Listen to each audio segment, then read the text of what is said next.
get the continuation date first.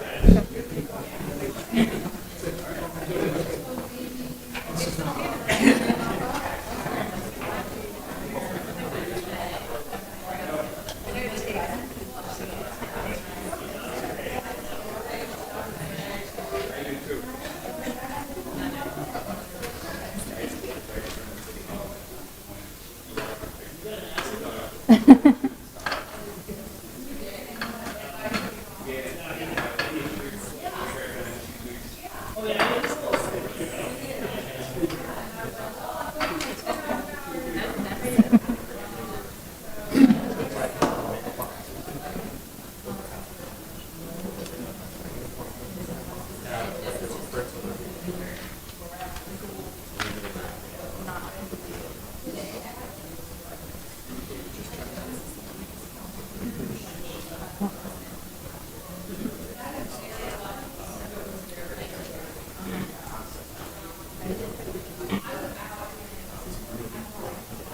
Yeah.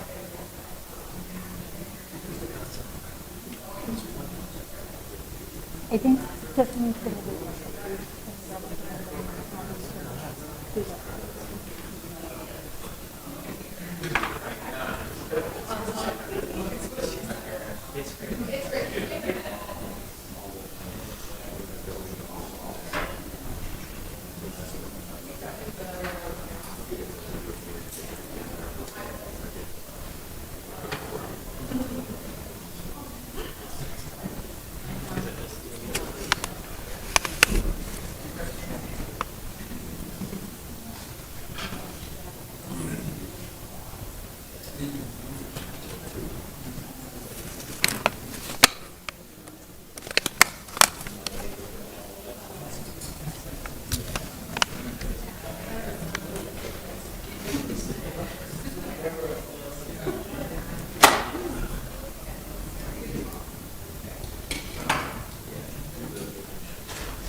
Hello. I think we'll go ahead and get started. Jason, good to see you. We'll get started here shortly. Yeah, I'll introduce you. You had 5:30 for that way just hang out.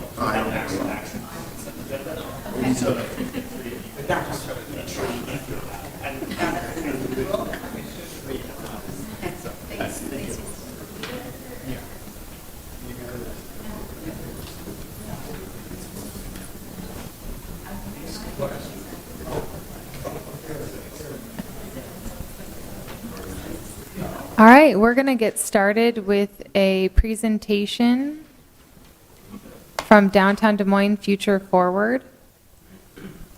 And I don't know who's presenting. If you want, I'll go ahead. Yeah. Do a you're little introduction. presenting. Yeah. Oh, Jason's presenting. I'm Sorry. not presenting. Oh, Jason. I will get Jason will do the introduction. Yes, thank you, Chair, members of the Commission. Jason Madness, of the planning staff. our 5:30 session today is a little presentation on the downtown Des Moines Future Forward Plan. It's a revisit or relook at downtown and looking how to shape it as we move forward. It is an action item on the agenda, consent item number 1, to be adopted as an element of Plan DSM, the city's overarching comprehensive plan. And with that, I think I'll go ahead and turn it over to Tiffany and Marty. They're going to give a kind of an opening and a solid presentation, talk about what what was learned and what's recommended and how we hope to move the project forward. So if you want to go ahead and come up and take it away. Hi, everyone. Thanks for coming out today on a snowy day. I'm Tiffany Tauschek. My role, I'm the COO of the Greater Des Moines Partnership and also wear the hat as president of Downtown DSM, Inc., which is a subsidiary of the Greater Des Moines Partnership. I've had the pleasure over the last year and a half of working very closely with a very dedicated team of individuals, community leaders, city staff, and more to help create what is the community-driven vision plan for the future of downtown, looking at the next 15 years, nearly 20 years out, on what we could do to make downtown even better. And this is, I'm very proud to say, the most inclusive community-driven plan that we have had for downtown. We had nearly 8,000 individuals that were represented and were contributing to this work, the body of work that you're going to get an overview on tonight. We worked very closely with Marty Schukert from RDG, the whole RDG team, as well as Civitas and Baton Global, different consulting firms to help us with this work. And again, just want to thank the city staff who played a very critical role in helping us move through this work and make sure that we were doing so in an inclusive and thoughtful manner. But very excited about the Downtown DSM Future Forward Vision Plan and Action Plan and presenting this information to you tonight. Marty. Thanks, Tiffany. So you missed the thank you slides. So we could say thank you, the presentation is over, but we will not do that tonight. I'm Marty Schukert from RDG. I am from the Omaha office, although my partners and friends from the Des Moines office, of course, led this process. It's a real pleasure to be here this evening to give you a brief introduction to the plan. The plan, as Tiffany mentioned, was an extremely inclusive process. It literally involved thousands of people in different ways through surveys, interviews, participation in committees, variety of different types of roles and functions. Altogether, over almost 8,000 people had some input into the development of the plan. Some of these were formalized groups. So we had a 28-member steering committee that worked very assiduously throughout the process, was a great sounding board throughout the process, and also uniquely had something that we call the Future Forward Council. So this were 39 representatives of groups who usually are not represented in projects like this, neighborhood groups, community organizations, and so forth. So in addition to the kind of normal suspects, there were many people involved who were new to downtown planning. Throughout the process, there were some themes that were repetitive themes. The concept of inclusivity, of involving a lot of people in the process. But if there was one word that we heard more than any word that really drove the concepts that you'll see tonight, it was connectivity. Connectivity to destinations, connectivity from one place to another within downtown, connectivity of downtown to neighborhoods around it. And that was a consistent theme that it really is expressed in some of the more specific recommendations of the document. Another important theme was the idea of a changing workforce, which was really brought on us by COVID, but has a tremendous impact on planning and policy for downtown. A significant component and input into the process was a workforce trends and occupancy study. So the core of this involved a survey of 5,200 employees in the Des Moines metropolitan area. And it indicated that, first of all, hybrid work is going to be a constant. It's not going to go away, but that people also do value being in offices for deep work, for thinking, for the socializing, for being part of something bigger, for social and recreational opportunities. So although people didn't necessarily work 5 days a week, 8 hours a day in downtown, they did have a strong affinity for downtown and for its overall health. The plan also included a review of the over 40 documents that have been done in past years that are relevant to downtown and build on that, leading to a vision statement that succinctly and in a very concise way expressed what was the overall idea of the plan, the overall unifying idea and goal for the plan. And that is that downtown DSM, downtown Des Moines, is, happens with PowerPoints, downtown Des Moines is the destination for inclusive opportunities and welcome surprises, a destination that includes, that provides opportunity for people of all incomes and all types, and has things to discover in the process of the downtown process. The downtown plan includes criteria, or as we call them, lenses, to test its recommendations. Are they inclusive? Do they contribute to vibrancy? Do they provide choice? Are they sustainable environmentally? Do they encourage economic vitality? Do they encourage health and wellness? The goals then of the plan derived through this process were fivefold. To establish a welcoming urban neighborhood, the concept of increased residential and increased population for people at all stages in life, including families in downtown. Inclusive arts and entertainment, recognizing the importance of arts and culture to downtown and the importance of including a number of people in that process. A rewarding market for development, understanding that people, that downtown is driven by developers and people have to make money doing good things. A vibrant outdoor city, an understanding again and a goal that is based on the incredible outdoor investments that have been made in life and that are yet to be made and are in process in downtown Des Moines and surrounding areas. And finally, connected and sustainable mobility, the ability to move around the district, to move to the district by a variety of means, with a real emphasis on walkability, bikeability, effectively active transportation. So taking those goals, we began to draw maps and did these in public workshop sessions and began to see how the connections began to work.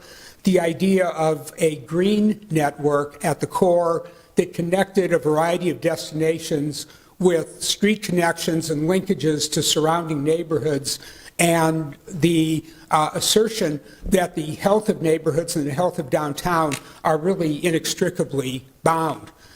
From that, we derived 6 things that we call the Future Six strategic initiatives that are designed to express the goals and the overall ideas that were included within them.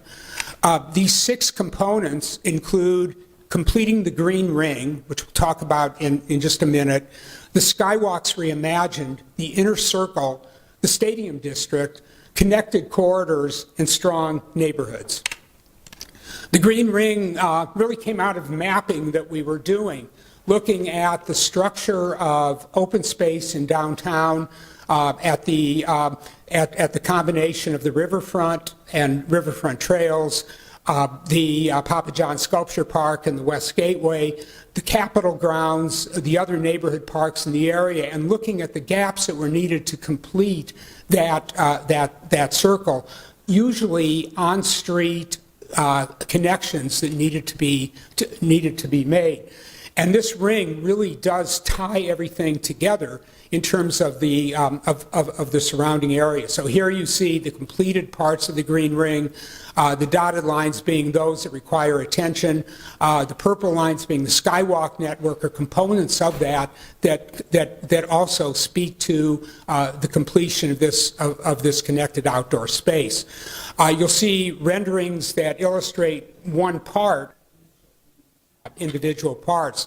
So here we're looking at 15th Street, 15th/16th Street, a connection north between the riverfront and the Western Gateway, the way that it looks today, and the way that it might look in the future, providing opportunity for both pedestrian, auto, and bicycle circulation, parking for surrounding businesses, and taking the street and converting it into a combination of a transportation facility and a connection of a green system. Number two, the skywalks. Skywalks have been controversial for decades, and they remain controversial today. People love them and hate them. Generally today, people loved them, and on other occasions, not maybe so much. The idea of reimagining the skywalks begins with making the skywalk system more readable, and that involved rationalizing the system almost like we would look at a transit line into color-coded routes that are destination-based, making the entire maze a lot more readable and a lot easier to use and understand. The next component was the relationship between the skywalks and street-level activity, and enhancing the interface between the upper level and the lower level in ways that don't necessarily really work all that well today, making the entrances and the connections three-dimensional and very obvious. Thirdly, taking this sometimes unloved facility and looking at other examples of where other unloved and not very heavily used transportation facilities have turned into major community assets. And so what you're seeing, here's the High Line in New York City, an abandoned elevated railroad that has been converted into one of the great attractions of the city, and as such has really enhanced street life and street commercial activity rather than competing with it. So the Skywalk concept takes two major linkages from the library and the Western Gateway to the river, an east-west route, and a north-south route between the Court Avenue District and the Event Center, and envisioning these as neighborhood parks, activity centers, linear linkages, interactive attractions, in other words, making them something that they aren't now, and making them into something that becomes an attraction, something that people come to downtown Des Moines to experience.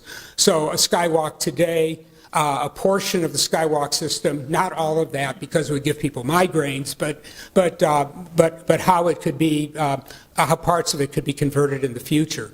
Number three is the inner circle, the idea of looking at some of these outer streets, 4th Avenue, Center Street, 15th Street, and Cherry Street, and using these as connections to residential development, to mixed-use development, using parking more efficiently, and creating a ring of neighborhoods and substantial reinvestment on underused sites in the area.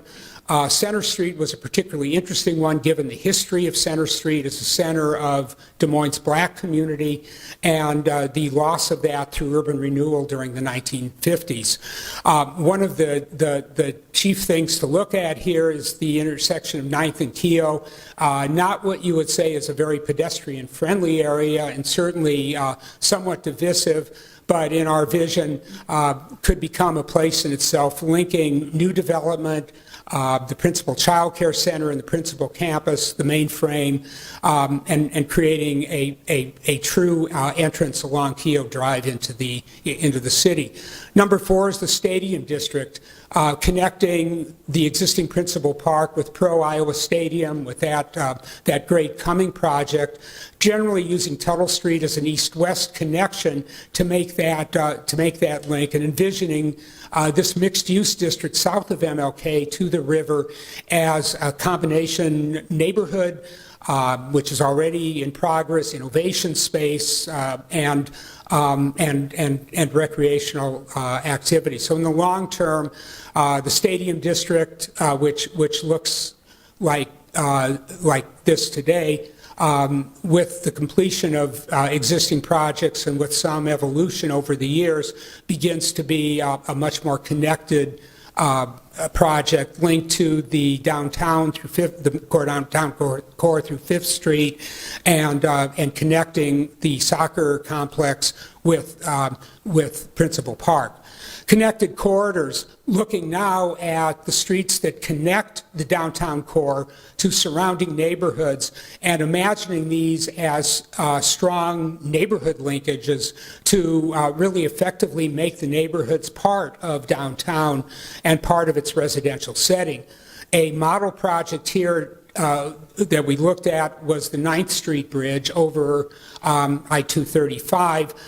Again, a not very heavily used bridge that really runs into a neighborhood, becomes a neighborhood residential street to the north of 235, but could become a multimodal street that becomes, again, a real people place that helps to link these north side neighborhoods into the downtown core and makes them a part of the prosperity of downtown. Finally, strong neighborhoods involving neighborhood development strategies and housing strategies, but also looking at activity cores in these areas, some of which are forgotten nodes of potential activity that provide the anchors to build strong neighborhoods from. So an example of this is East 9th and Fremont. Most of these buildings are vacant or used for storage now, but the inexpensive space, the strategic location, the overall feel of the district could begin to look more like this, using this relatively inexpensive space for entrepreneurial and creative activity.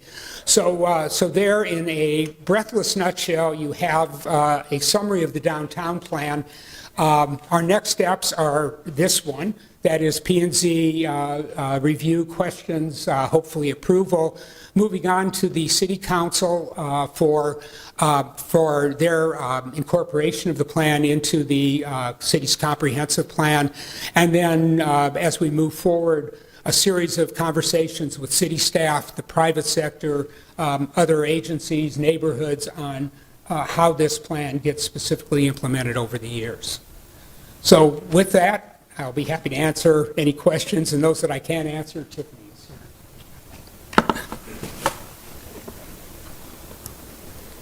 Yes. Hi, Chris. You talk a lot with inclusivity. How do you measure it? How will you know if you've done a good job? How are we doing now? Good. That's a good question. You measure it by results. So you measure it by the ability, by what happens as different things are put on the ground, as projects like housing are developed, in terms of their ability to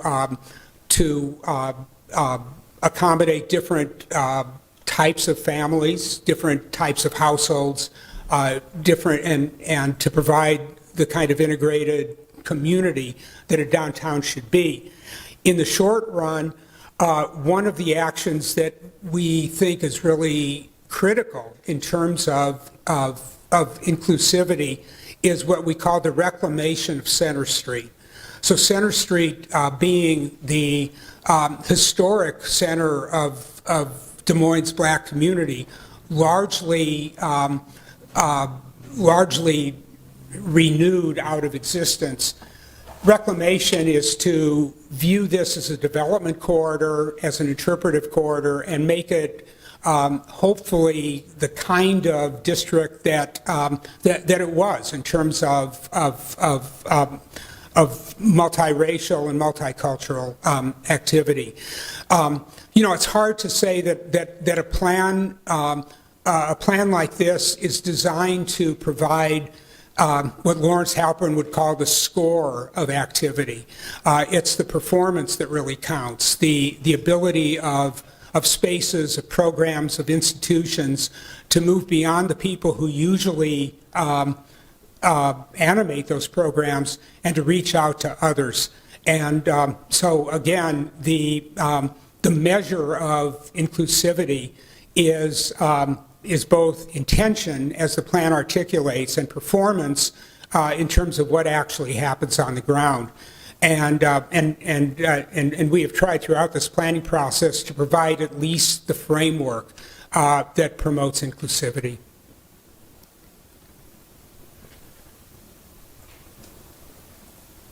So I guess, like, are you saying, if I'm looking at the Center Street reclamation, for example, inclusivity is going to be measured as a function of socioeconomic diversity? I mean, what are the measures that Correct. you're actually going to be identifying? Yeah. I mean, where are we at now? So if you say, hey, in 10 years, you go back and say, did this plan do what we needed to do?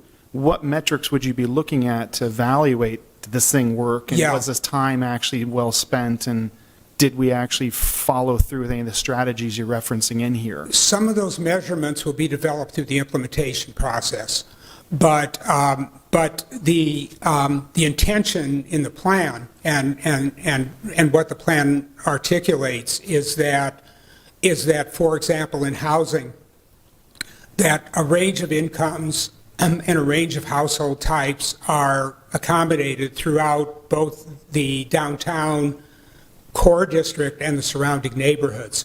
So the measure of inclusivity, the measure of being able to satisfy a lot of different markets will be the structure of the projects, the nature of their financing, the mission that they satisfy. How are we doing now? I think probably not being a Des Moines resident and not being directly involved in some institutions, I think that there are efforts from a residential point of view, which really is a big part of the plan, a repopulation of downtown. I think that downtown Des Moines housing market, like a lot of other downtown housing markets, has been somewhat unidimensional. It's been directed toward middle income or upper income small households and empty nesters, generally includes rental housing. It has really not been all that directed toward families of different sizes and income ranges. And so a big priority of the plan, and a priority that we know that other people have talked about, is addressing that, is providing a downtown where people of different incomes can raise their kids, can set up families, can go to the schools, take advantage of the various family-friendly resources that we have in the downtown district. So again, the intention is there. The proof and the measurements will probably be developed during the implementation phase of the plan.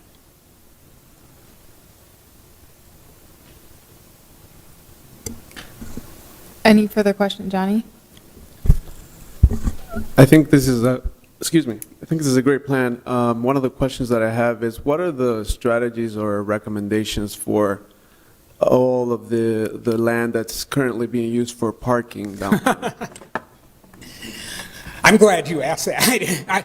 I did not plant that question. One of the key recommendations of the plan, and it doesn't appear in the 6, but it's a necessary first step, and that is to rationalize parking.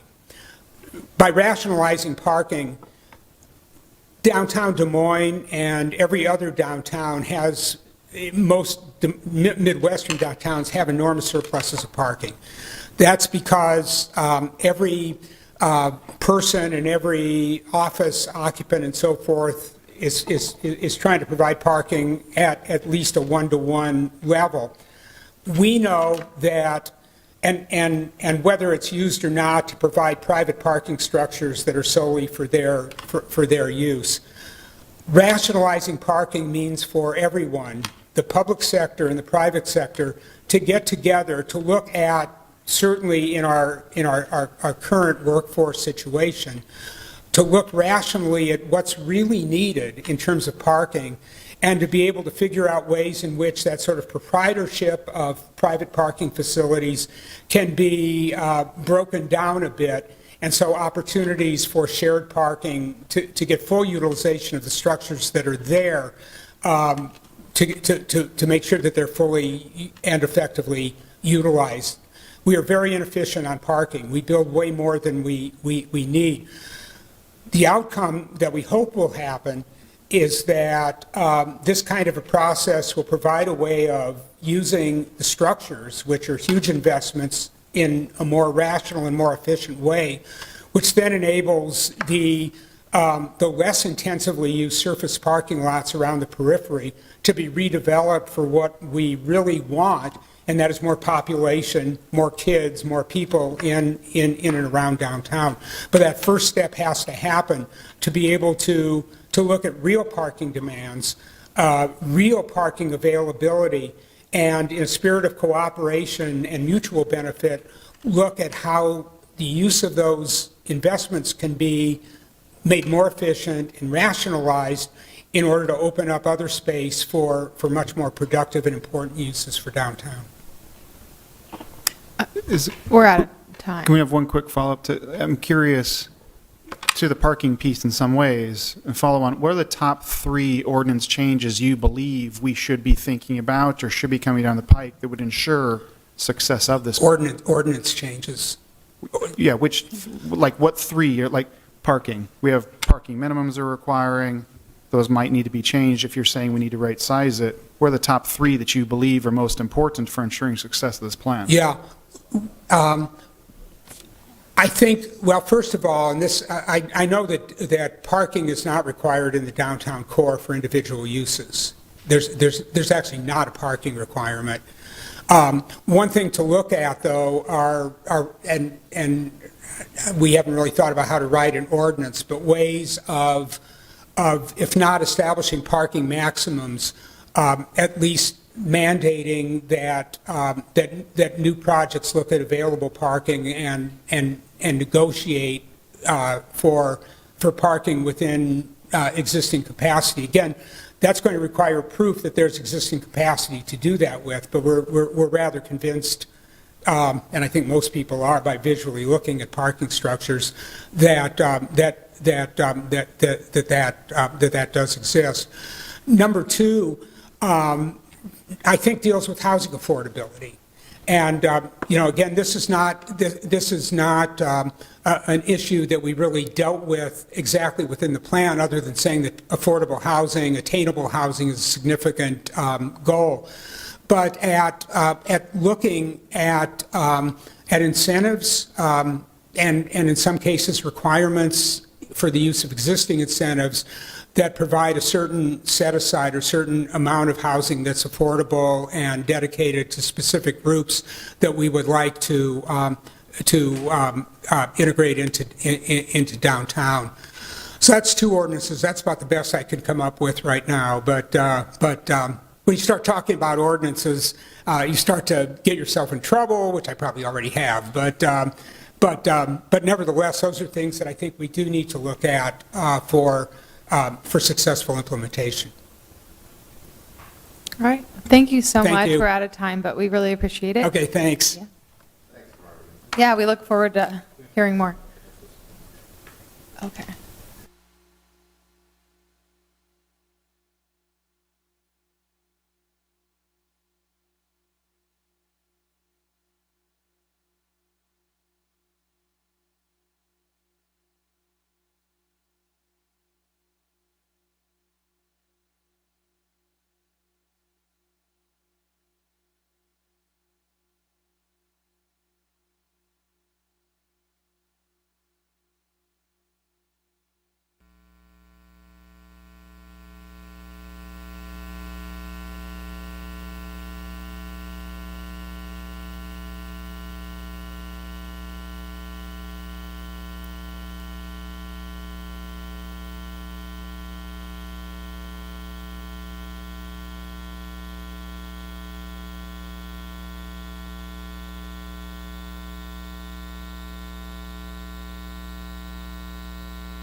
All right.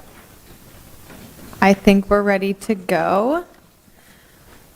Welcome to the December 15th, 2022 meeting of the City of Plan and Zoning Commission. I will first read the rules and procedures. The Plan and Zoning Commission is generally an advisory body to the City Council. The City Council will hold a public hearing and make the final decision on all matters before the Commission other than site plans and subdivision plats unless denials or conditional approvals thereof are appealed. Please contact the City Clerk or Development Services Department staff for details on council hearings. Applicant will be given 10 minutes to present to the public. Proponents and then opponents from the public are then allowed to speak in that order, with each speaker allowed a maximum of 5 minutes. Applicant is then allowed 5 minutes for rebuttal. The hearing will then be closed and the commission will discuss and vote on the issue. All comments are to be germane to the item under consideration and speakers are to maintain a courteous manner.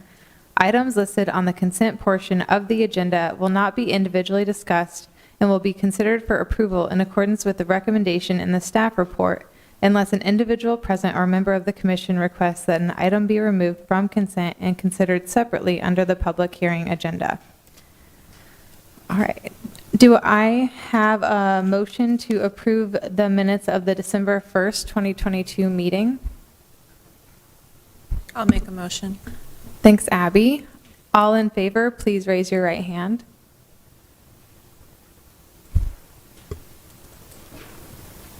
Abstentions? Motion carries. Thank you. And before I do consent, I would like to announce that this is Dory Bryle's last meeting, and she has served on this commission for at least 10 years. We weren't exactly sure, but at least 10 years. And so I think we owe her a round of applause because it is not a light duty.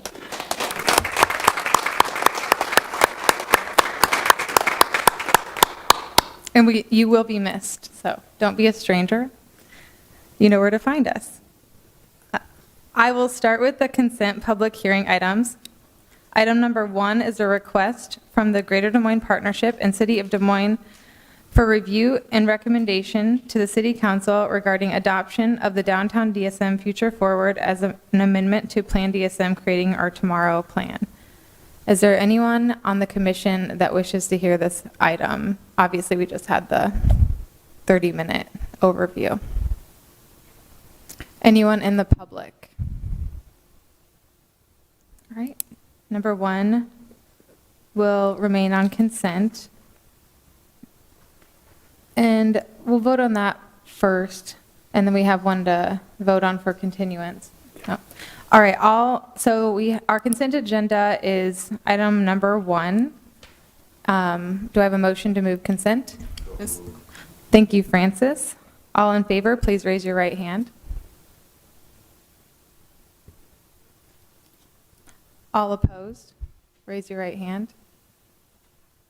Abstentions. Motion carries. And we do have a motion for continuance.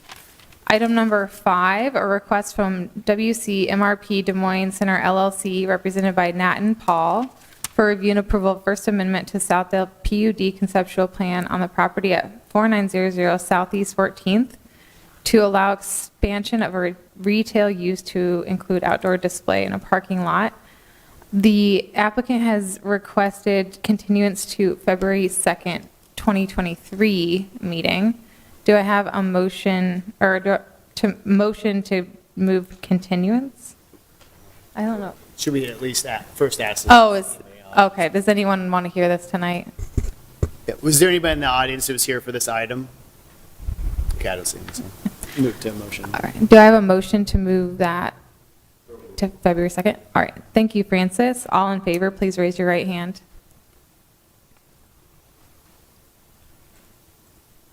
Motion carries. All right.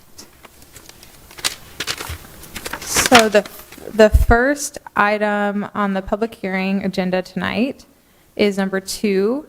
It's a request from JKMM Commercial Holdings LLC, represented by Kyle Casey, for review and approval of a public hearing site plan, Paws and Pints, for property at 6218 Willowmere Drive. and for a denied type 1 design alternative to allow as a ground cover material on unpaved portions of the site where it is prohibited. Nick Tarpey will be presenting for the city.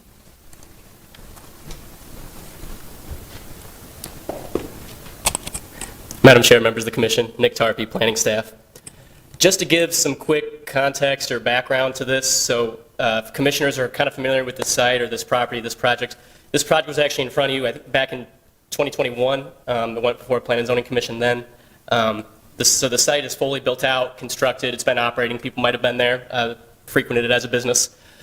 This element or this item came before us because of a zoning enforcement issue. So just to give everybody kind of a background of how this happened or how this started, there was a zoning inspector that was in the field, and before any business is allowed to start operating within the city, they have to go through a series of building and site inspections to make sure that they're complying with their approved building, site plans, things like that. The zoning inspector was out at the site, was going through some of the site elements that were displayed on the previous approved site plan, noticed that there was some rock installed at the site where the original site plan indicated that grass or mulch would be installed. There was some dialogue at the site. The inspector reached out to planning staff. We talked about how what was installed was not compliant with the site plan. So as planning staff, we worked with the applicant. We said, you have a couple options. You can either install what was on your previously approved site plan, or you can go through with an amendment, a resubmittal to us, and then you can work with us through the design alternative process, and that's how the site plan got here tonight at P&Z. So just a little bit of a background of how that worked. So now I'm going to walk through what was submitted, or the site plan, kind of describe, I guess, what's there now, show some photos, and then dig into the staff recommendation. So here's the site before all the construction. It's at the corner of Southwest 63rd and Park Ave, basically right on the border of the city. So West Des Moines is actually to the west, to the left-hand side of the screen here. It's in a relatively industrial area, so you can see that through the aerial map that we're showing here. That'll come into play a little bit later. So here's just a general overview of the site, a large view here. So we have a building here that houses a variety of functions. So it's Paws and Pints, so they do obviously a lot of dog-focused clientele. So they have basically a dog run in the back with a really highly programmed area for dogs to play, to interact, to socialize, things like that. And then also there's some entertainment spaces inside, so like a sit-down area, more of a retail area, and then also dog facilities, so like kenneling and training and things like that. So really a multi-purpose facility with a parking lot out front. Just some zoomed-in views of the landscape plan here and the layout plans, just so you can get a lay of the land. Again, here's the northern portion of the site with the building and the accompanying parking lot. And then in the back here, we have our programmed dog run area with basically a bunch of different activities for dogs and their owners and their people to play, hang out, socialize, things like that. And I'll let the applicants talk about their business model a little bit more too. So here's some photos of the site, just so you can see basically what I was talking about in the intro. So again, this is basically what our city staff, zoning inspector saw when he went out to the site. The previously approved site plan called for any of the unpaved areas of the site to be covered by grass or like a hardwood mulch as a ground cover material, specifically within planting beds. And so I'll just scroll through some of these photos here and you'll see what was installed. And this is how the site operates today.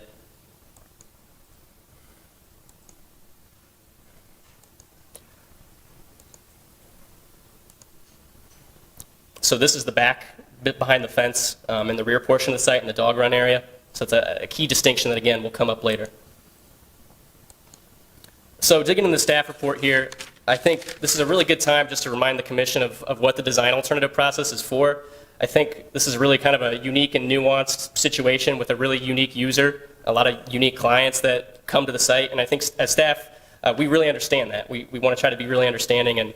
And that's why a lot of elements are eligible for the design alternative process. If there's really a reason, logistically or programmatically, where a certain element of city code doesn't make sense, the applicant, they have the opportunity to make their case to explain why an element of city code may not really be applicable to their site or may not be applicable in certain quantities at their site. And I think that's really the case here.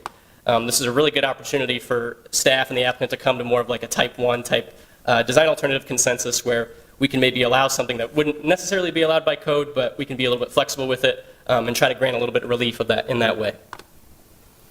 So really, the reason that staff is opposed to the installation of rock here instead of an organic material like a grass or like an organic mulch is because simply in consultations with forestry staff, rock is not a desired ground cover material for supporting plant and tree growth long term.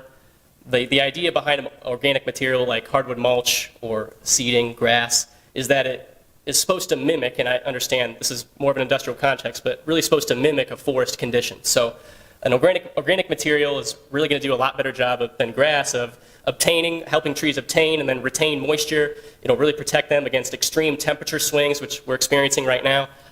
It also really holds soil nutrients in a way that's a lot better than rock. And then also, it actually is a lot more effective in controlling weeds, too. So from an aesthetic perspective, it also is a lot more effective. So really for those reasons, and after our consultation with forestry staff, especially if we're going to be having trees on the site within parking lots and industrial areas where it's really not super hospitable to be growing a lot of these plant materials, we really want to try to do our best to try to create as hospitable of an environment as possible to give these plants and these trees a good chance of survival. Also, we just want to note, too, Plan DSM, Adapt DSM, which is the city's on the way climate action plan. While it's not something that's directly addressed, we don't have necessarily a citywide forestry plan. Those plans and those city initiatives do touch on and do talk about, at least at some length, the importance of a growing, thriving tree canopy. And so this element of Chapter 135 of City Code to require certain ground cover materials, it really furthers that. So I really want to try to provide that linkage or that connection as well. So just getting into the recommendation here, really as staff, what we're going to propose to the applicant is that as staff, I think we understand within the fenced-in areas of the site where we're going to be having those dogs running around, digging, playing, it's really more of a ruggedly used area than a lot of other uses that we have in the city. We're pretty understanding. I think rock is probably an appropriate ground cover material there. I don't think staff has really any qualms. And also, that's a large grassy area, so these are areas where tree root systems, plant root systems, they have plenty of room to grow. They're not super constricted, and so as staff, we really don't have issues with using rock in the quantities that were shown in the photos there. But outside of that fenced area, next to the building, within the parking lot, areas like that, as staff, we feel it is appropriate to require that the ground cover materials used are either organic materials like hardwood mulch or grass, just to really promote that long-term tree health. So that's my recommendation. We didn't get any comments or anything like that from the public. Anybody have any questions about that? Nick, can you show on the site plan where the areas are that you're recommending rock and where Good follow-up, thank grass you. would be okay? So just looking at this larger, and I'll try to zoom in here too. So really, if you follow my cursor here, roughly this is the extent of the fenced-in area, kind of through here. And so inside of that area, as staff, we're okay with the applicants utilizing rock as a ground cover material. Anywhere outside there, so these areas butting up against the building here, and then out within the parking lot and along the parking lot perimeters or buffers, those should be utilizing organic ground cover materials. Does that help? Okay.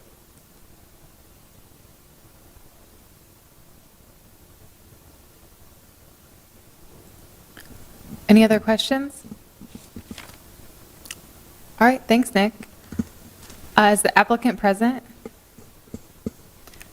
Yeah. Please state your name, address, and you have 10 minutes. Sign in when you're finished. You can come up and present. Yeah. If you have materials that you need to show, we can help you show them on the screen.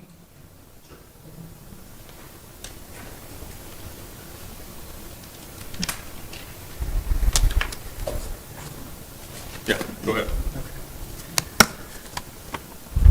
Okay, thank you, everyone. I appreciate the opportunity to present today. My name is Scott Sherman. I'm with Downing Construction, joined with Kyle Casey, owner and operator of Paws and Pints. I'm going to talk for about 5 minutes, and then Kyle's going to hit the rest of it. We read through the city staff comments, obviously largely focused on tree and plant health. I wanted to reiterate why the change was made from mulch to rock and what those main two reasons were. One reason was animal safety, which Kyle will speak to, and the other reason was actually tree and plant health as well as durability. Even though the rock was used Just so everyone knows, there are still mulch rings around the trees, even in those rock areas. The site is also fully irrigated, so there is an irrigation system there as well. The dogs will disturb the mulch, which is what the main concern was on the plant health aspect of it. And that's why the change was made, specifically not just to any type of rock, but a 1.5-inch jagged rock was to keep them out of those areas. So plant health, keeping the dogs out of those areas, as well as just maintaining the irrigation system, so there's no digging or anything like that in the planting beds. I also appreciated the staff comments about allowing the rock in the outdoor dog area. However, I think it's important to note that the quantity of dogs that come through the entry and the parking area will exceed the amount of dogs that are in the outdoor dog park area due to simply drop off. Not everyone that comes in this facility will be going to that outdoor area, but they will be getting out of their car. If you guys have animals, if you have a dog, think about the first thing you do when you let your dog out of the car. It's typically the closest spot, which is in those planting beds that surrounds the entry as well as the parking lot. I also understand the staff and forestry comments about the mulch mimicking a forest environment and the context on that. The reality is this is a commercial facility for dogs that is going to see, depending on if it's a weekday or a weekend, anywhere from 100 to 400 dogs per day. And the impact of that, I think it's important to note the impact of that, not simply just inside the facility, but surrounding the facility as well. Another note, we've built not facilities exactly like this, but with a similar animal component to it. Wags Doggy Daycare in Ankeny, it utilized rock for the same reasons. I understand not the same municipality, not the same code, but I'm just saying that for context of the use of the facility and how they chose to put rock in the planting beds instead of mulch for the same reason. Another side note, there are several slopes in the parking area that would simply be too steep to maintain mulch. Another reason the jagged rock works well, it will actually stay on those slopes versus sliding off and not having any ground cover at all. My main point with everything I wanted to bring up here, this is an extremely unique facility with a very unique use, which is, again, why the variance process does exist for something that goes outside of the normal intent of why a code is in place. And we do truly believe, which is why this change was made, that the rock will improve and maintain plant health versus be a detriment to the plant health. You want to hit on the animal safety piece of it? Thank you again. My name is Kyle Casey. My wife and I are operating officers at Positive Pints, part of your ownership too. So again, we appreciate the opportunity to chat with you guys and at least hear or give us some consideration at leaving the rock in place. We certainly did not do this for aesthetics or to try to save some maintenance dollars from year to year. This was primarily because our interests are aligned. We want this stuff to live just as much as you guys do. I have 4 dogs. I live on less than a half an acre at home, and I know what kind of damage that I have to do year to year to year at my own house. So just to kind of take this into context, we had 4,383 dogs through the door in our first month. So that's 8,000, over 8,000, closer to 9,000 opportunities a dog has to pee, scratch, dig, or any of those things that dogs do, right, when they walk to and from our cars. And, bless all of our patrons' hearts, but they don't necessarily care, like Scott said, when they pull into the lot, the first thing they want to do is appease their dogs, and that's either let them relieve themselves, or maybe they want to mark their territory, but both involve peeing, which is the most harmful thing that a bush or a shrub or tree could possibly take on for an extended type of abuse. So our goals are the same. We put the rock in place to try to make sure that these things actually have a chance at surviving. So that's probably the most important piece. But the second thing I wanted to bring up is the safety factor. I've got a bunch of articles. I spent about a whopping 5 minutes today on Google. I don't know where Yeah, Right here's fine. yeah, right here, it's fine. But Please, just wait till you get to the microphone so people can hear you. Yep.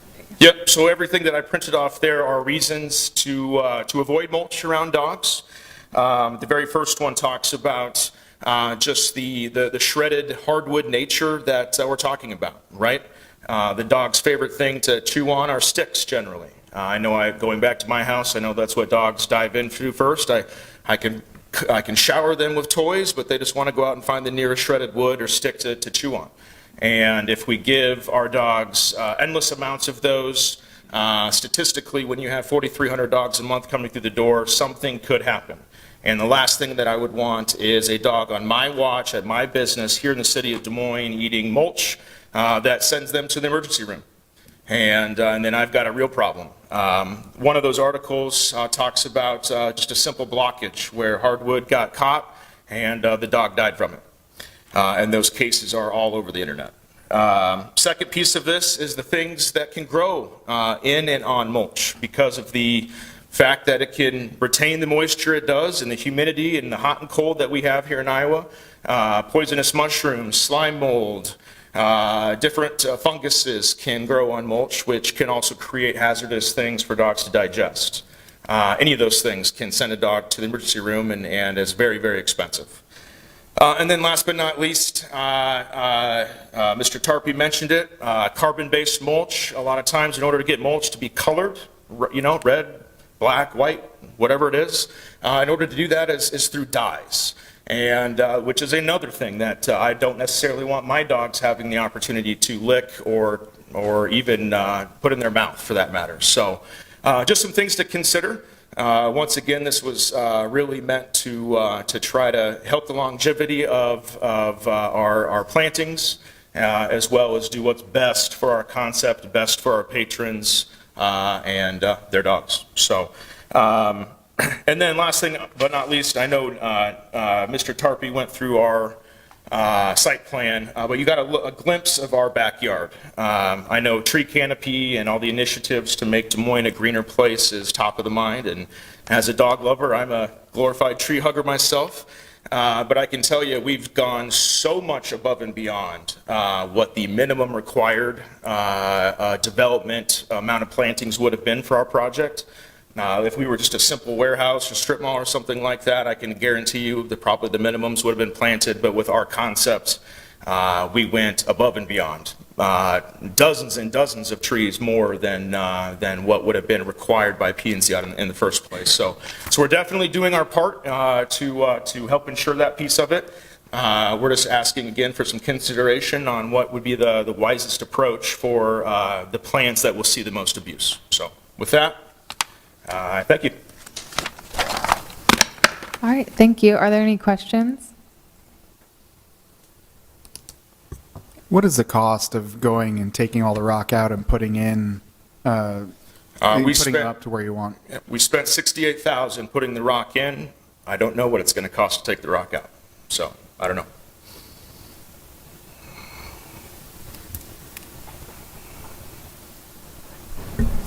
You made your point about the mulch, I think, quite effectively, but I thought one of the other options was grass.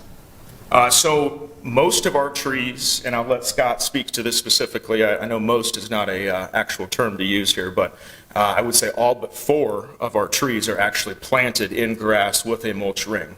We're really discussing 4 trees, and then most of our plantings, like our shrubs and our bushes, are in rock because they're the most vulnerable. But all but 4 of our trees are actually planted in grass with a mulch ring. Yeah. Sorry. Sorry, if you're answering that. I was just going to clarify, I think your point was that those planting beds could either be grass or mulch. They are a planting bed, and so the intent originally was mulch versus grass. How much was the total project cost? Including land or just above ground development? I guess when you came to P&Z the first time and you presented and we talked, what was that cost right there when you were building? Well, the land was 1.3, and then we put 10.5 million on top of it, so. When you said the cost of the gravel was for $68,000, is that correct? Just the added trap rock so we originally we're going to do mulch, like Scott said, and then we chose to upgrade to the rock, which is just shy of a $70,000 upgrade. Yep. But that's for the entire lot, is that correct? And it's not just for the compromise offered, it is for the majority of the land is covered by rock that would still be there. They're only referring to those closer to the buildings. How I'm reading this is staff is okay with the rock in our rear yard, our play yard, which that's not included in that 68,000. Any rock added in that backyard was not part of that number. The 68,000 is all the landscaping rock around if I use the mouse here. So any rock outside of our rear yard in this area, right? It's a 33,000 square foot facility, so we've got on a 7-acre city block, so we've got a fair amount of trap rock installed. Yep, absolutely. Yeah. Is the rock more expensive ground cover than mulch? Tenfold, but yeah, by far, yep. And were you aware that the zoning enforcement could potentially come and do this, or was this sort of ignorance? I was not aware. That's why I brought Downing along. Our contractors who we hired, candidly, probably should have known that. So that's what we pay them for. So ownership was not aware within Des Moines city limits that this was going to be an issue. Just to clarify, it's not an uncommon request during the project for a client to want to change to rock to mulch or mulch to rock. And it's also not, though we're finding out it is here, it's not typically something you have to resubmit to planning and zoning to make that change. So. Did you present a change order to the owner for rock for the change? Correct. That's that $68,000. So that's to remove the mulch, to add the rock, that was that increase. So anything done moving forward would be to remove that rock, to lose the value of the rock, and to add the cost of new mulch back in.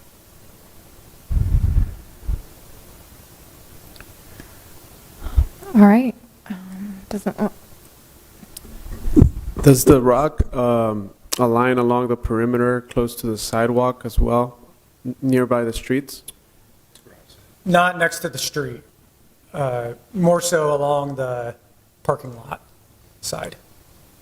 Along the street is grass. That's actually a view towards the street. Can you go back? Yeah, right there. That is the street, correct? Oh, yeah, beyond the fence is you'll see the street. So there's rock on that black fence on the interior side, so closer to the person taking the picture. And then a very small band, I'm not sure how large, maybe a foot, on the other side, and the rest of it is grass, then sidewalk, and then grass.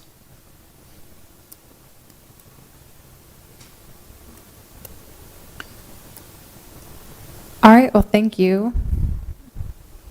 Thank you. Thank you. Is there anyone in the public that wishes to speak in favor of this item? Anyone in the public opposed or neutral? All right. I'm going to close the public hearing unless commissioners have any further questions. All right. What do we think? I am convinced by the owner's argument that they have a thoughtful reason for upgrading to rock in this project. I think their use is compelling, and I think that the fact that they sought this as an upgrade to their facility based on their needs is compelling to me. I think also that the reasoning that the plant materials are going to be destroyed by animals is pretty good, and I think by the fact that this image illustrates that they did plant vegetation where they could and where they thought it would survive, I think is also supports what they said here. Thanks, Andy. Is that a motion, or does anyone else have thoughts?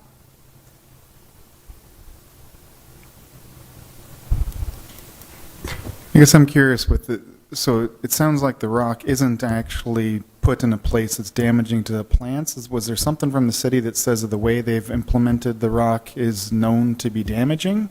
Or it sounded like the tree's planted, we've got a ring of mulch, the plants are protected apart from those shrubs? See, this is one I can't understand. This one here seems to be counter to what the applicant is saying, where there is the trees unprotected. Is the majority like this, or is the majority like the one we saw before where there was vegetation around the tree and then rock around that ring of vegetation? And we'll see if Nick has a sense of what the breakup is. Yeah, I mean, generally, like if there's trees kind of, or rock outside of that fenced area, it's generally looking like this, where you have, there's not really any other like ground cover or vegetation per se. If you're inside that fenced area, that's where there's usually like a lot more grass around it. The root systems have more room, that sort of thing.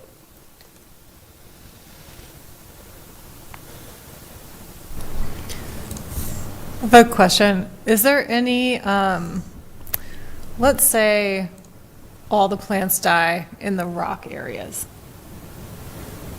Is there any obligation from the owner to replant Yeah, that and so to maintain? something that we get on every site plan is that there's a requirement to maintain all vegetation for the life of the certificate of occupancy. So as long as they're in business, they have to maintain all of the plants, unless, and then, you know, if they don't, they could be opening themselves up to a zoning enforcement case.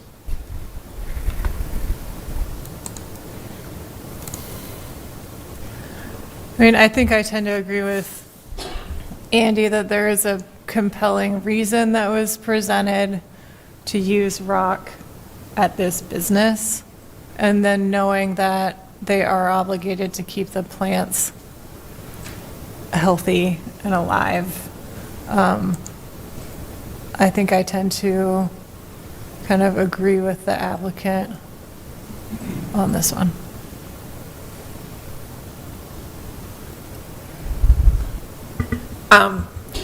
I mean, I'm not an expert on this, but I can't think of an area where I've seen rock used in this manner where the plants do survive and thrive. So while that is some consolation, I think they're going to have a hard time keeping those plants alive.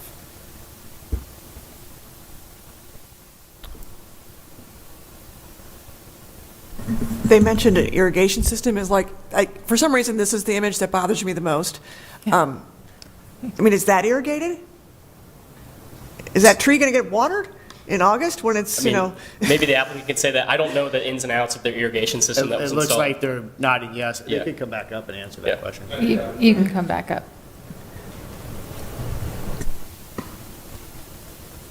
Thanks again. Yes, every aspect of our entire facility is irrigated. And we do have, like I said, we do have 4 trees like this because that are planted in islands or peninsulas in the parking lot. The rest are, so you will find approximately 4 that reference like this picture in our lot, but the rest of them are in grass with the mulch ring. But everything, including these fully rocked beds, also include irrigation. Yep.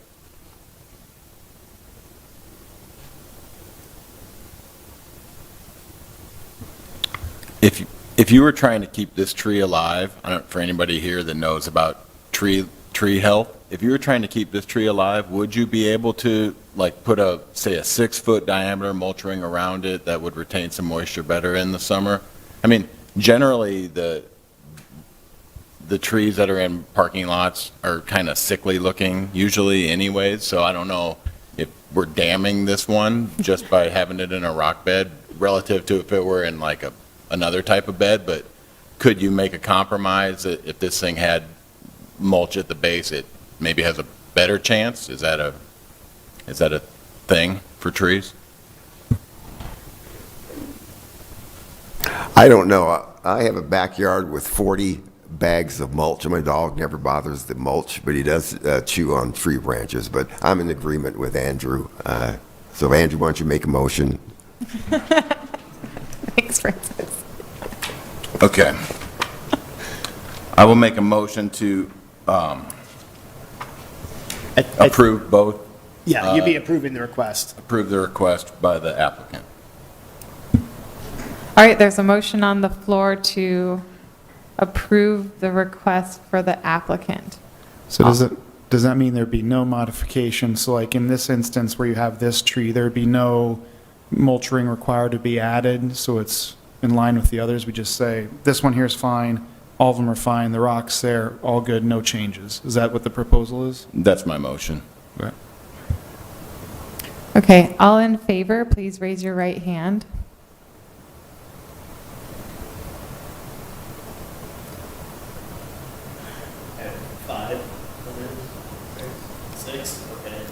Then the motion carries 6-5.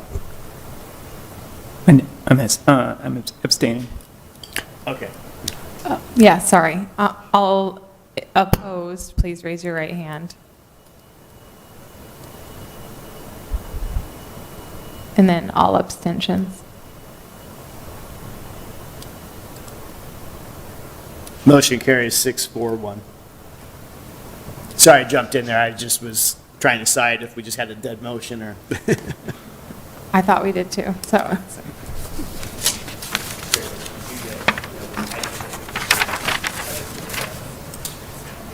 Okay, let's get through this.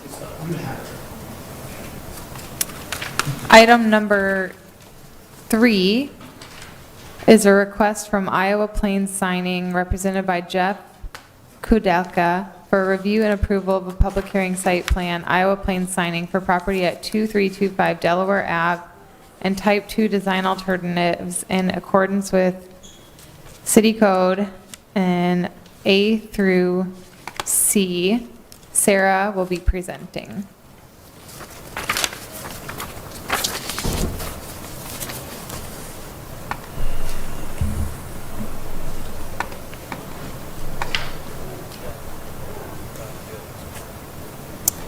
All right. Good evening. My name is Sarah Hutchinson. I'm the planning staff who will be presenting item number 3 tonight. This is for the site plan Iowa Plains Signing at 2325 Delaware Avenue, and there are 3 items that we'll be discussing tonight. These are all items that were denied administratively as type 1s, so they are before you tonight, where you might not normally see these types of requests. The first one is the waiver of a requirement to provide a paved drive aisle within an outdoor storage area. The second is to allow chain link fence for the screening of the outdoor storage area, where normally medium buffer requirements indicate a wood, vinyl, or combination wood or metal type of fence. And then the last item is waiver of the requirement to provide street trees on all of the frontages. So this is the site. As you can see, it is an entire block. You have Guthrie at the bottom, Delaware on the west, Milton at the north, and then 21st, East 21st.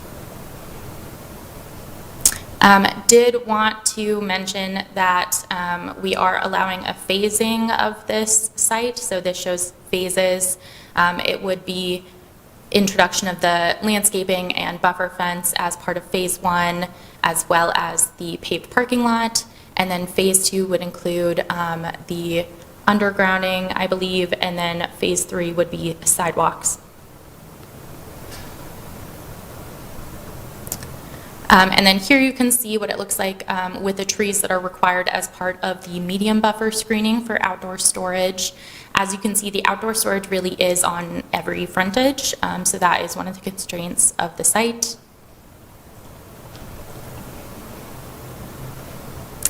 And then within the staff report itself, the paved drive aisle is a standard requirement for outdoor storage areas. As proposed, they're showing paved drive approaches up to the fence line, but pavement would not go through the actual outdoor storage area. The argument against this is because there's the potential for equipment to be moved around and shifting needs, that having one drive route would potentially be detrimental to that use. Staff is willing to work on a solution, potentially a reduced length drive aisle. However, at this time, we were not willing to waive the entirety of the drive aisle for the outdoor storage area. With the medium buffer fence, the proposal at this time from the applicant is for a chain link fence with a mesh that would be 80% opaque. So the standard requirement is 100% opacity with either wood, vinyl, or a combination of metal and wood. And I have a couple of pictures of examples of what we've had done previously that meets that requirement. Especially because this site is on all frontages, we do believe that it should be 100% opaque. And this could be done with a metal paneling as well, or wood privacy fences. We do have some alternatives that we propose there, but we do recommend denial. And then lastly is the street trees. So normally street trees are required at 1 for every 30 linear feet of street frontage, and that would be on all 4 sides of this site.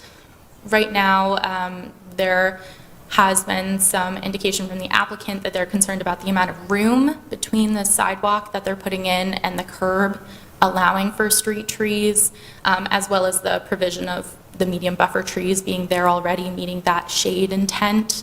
However, our city forester did request street trees specifically and has said that there is enough room there. So we do recommend denial of that item. So just to show you some examples, this is a wood paneled fence. These are all in Des Moines up right now.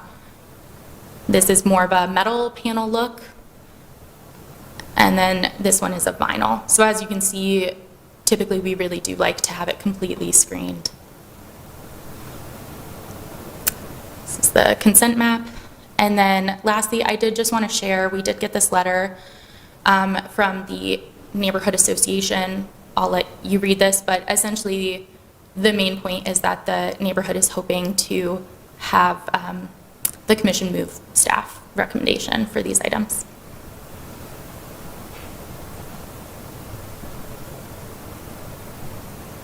Yes.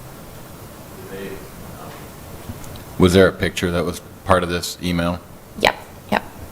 So this picture just shows that they wanted you all to be aware that there are currently signs there being stored outside, and they were saying they really do want that opaque fencing to block out views that they would have.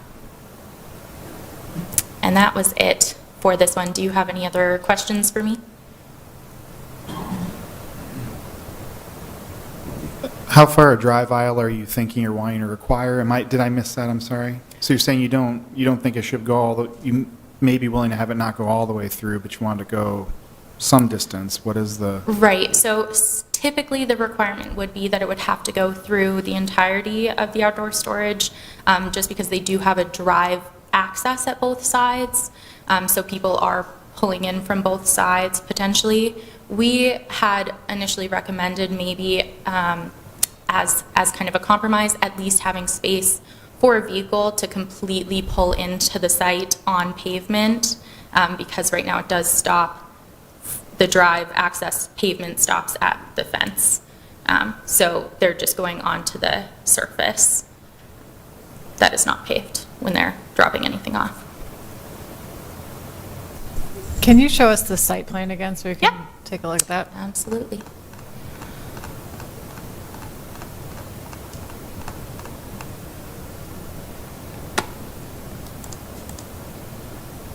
So this is the employee parking. There's a fence here, and then here's the other drive approach, and the fence is right there. So this whole area right now is gravel, and will be replaced with a dustless surface, but that's also part of the phasing, so. And by dustless service, like asphalt millings? Yeah, asphalt millings, yes.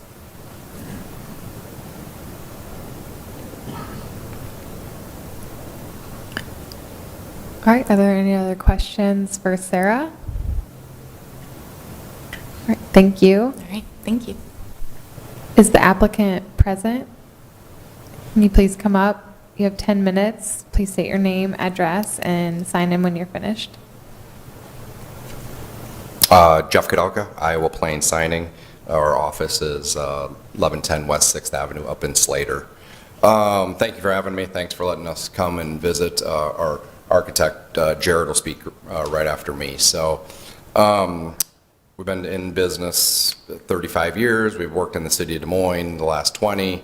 We really needed a bigger footprint in the city of Des Moines with all the work you have going on, which we greatly appreciate. So we found a place that we actually were under the assumption that it would be the same use. Just so we're clear, this used to be an old trucking dispatch. So I've never seen that letter from the neighborhood association, which is fine, but for the last, I think, 20 years, they've had a trucking dispatch right across the street from them with no fence. And that's not that whatever, it is what it is, right? But it was a trucking dispatch. So, and that's fine. When we got into this, we just thought we were going to come in and use it as a same use, storage, whatever. We obviously found out that was not the case, and they changed zoning, or they changed the use. At that time, we were told we could fight it if we didn't agree with it, and we said, all right, we'll agree with it, we'll make a site plan. Look, I think I'm one of the most reasonable guys out there. We even said at the beginning, let's just make this good, let's be reasonable with the city of Des Moines, we need the facility, we're working all up and down the interstate, we need this spot, let's just be reasonable. Okay, well here we sit, and as things gone on and on, hence the reason we're here tonight, we finally come to the point where we don't think this is reasonable for some of these. We're just asking for a few variances, which we think are very, for lack of a better term, just common sense. And I'll let Jared speak to the variances, please. Jared Murray, Civil Design Advantage, 4121 Northwest Urbandale Drive, Urbandale. I suppose we'll just go down the list and discuss after the fact. So the first one, about the paved drive aisle, I guess our kind of point of view and our understanding of the code requirement is to pave the access aisle that's through the right-of-way, and then pave the parking stalls and the access aisle in front of those stalls. Everything beyond that fence we really see as a storage area, and it doesn't, in our eyes, make sense to have kind of a random route through that area that kind of defines, it doesn't really define an access route. Someone could pull through, they could pull off to the north to go pick up a barricade, they could come back. There's 100 different routes through the two access points, right? So it just, in our eyes, doesn't make sense to define or have to pave one route through the site to connect the two entrances. I believe we have paved to get cars off the street. There's plenty of stacking, obviously, through those parking stalls to get everyone off the street on a paved aisle. And then on that east side, through code requirements, we're also required to provide enough stacking to not block anything off that public street, so they're able to pull in, sit on that drive aisle, open that gate without impeding any traffic through. And that's kind of the limits of what we thought was kind of appropriate for a paved access, and then the rest of it is kind of our, like I said, our storage area. So that's kind of our view on that request. The second one is the fencing. The way that I understand the code requirement of the median buffer, it says that the fence needs to be 80% opaque, not 100%, so I don't know, it's the first time seeing of 100%. And the fencing that we're proposing is,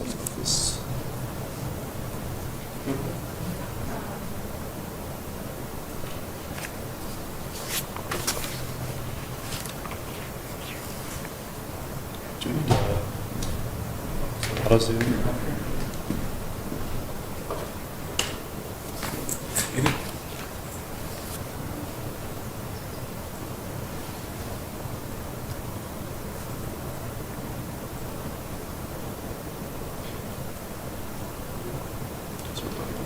You could try that, I guess.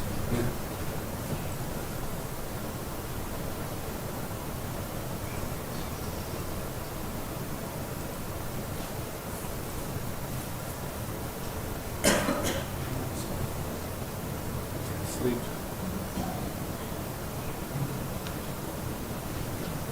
Maybe pass it around. Sure. Thanks. So really what that is, and you see it all over I don't know if you, so much in Des Moines, but in other communities and these industrial type lots, it's just a chain link fence that has kind of that mesh netting around it. It's specified to provide that 80% opacity. So we really feel that it's meeting that requirement, and it's kind of, we feel that it's a more clean look than maintaining a wood fence that kind of deteriorates in the weather and the elements pretty quickly. So that's kind of a request there, is to provide an alternative to our fencing and meet that 80%, what I thought was an 80% opacity requirement based on code. So third one being the street trees. This is another one that I wanted to kind of put up, but I'll pass around. The trees in green in the exhibit are meeting, it's what we're showing here, it's what's meeting the median buffer requirement. Those are spaced every 40 feet. And we're trying to kind of use that as a dual purpose, that it provides kind of that street tree element, providing that shading over the sidewalk, and eventually when they mature enough over that kind of street corridor as well. The red ones would indicate the street trees that we're trying to request a variance to not install. It seems kind of redundant in our view.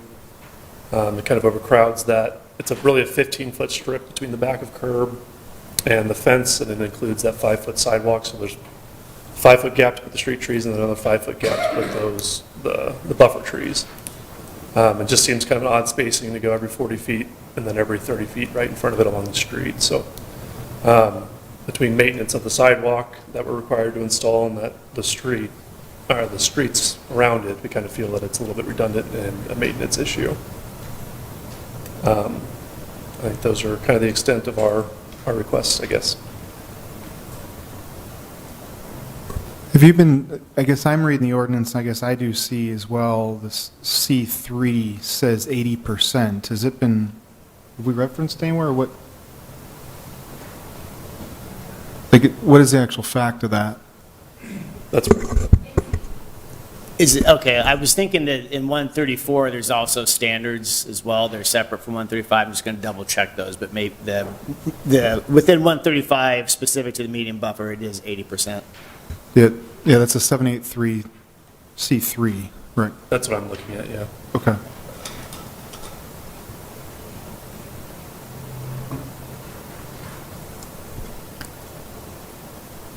All right, are there any other questions for the applicant? I had I think in Sarah's initial presentation, she mentioned that evergreen, or maybe you wrote it, evergreen shrubs would be considered as part of the, fence requirement, or that. Do you guys have a opinion on that as a potential area of compromise? That's really the first I'm hearing of it. I don't know if you have an opinion on it, or if anything, I think maybe compromise would be, these are spaced every 40 feet, maybe we space them every 30 feet to meet the street tree requirement, if that's the route, but just feels like having a median buffer at 40, then 10 feet later, or 5 feet later, having a street tree requirement every 30 feet, but I haven't heard anything about I was thinking more about, I think that the evergreen shrubs was more part of the fence piece of the ordinance. I guess I hadn't heard anything about that. That's the first I'm hearing. Does that mean get rid of the trees, put shrubs up?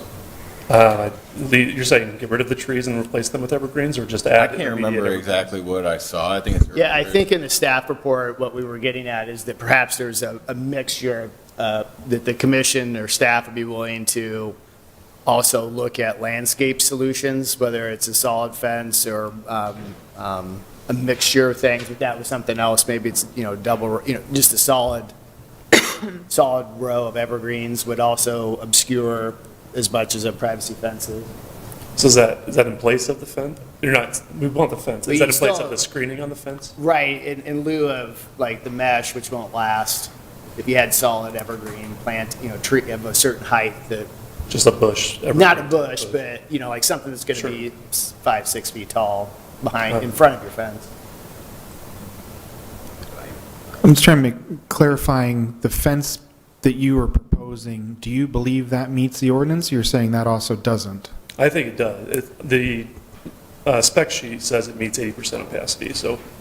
But it doesn't hit C2, does it?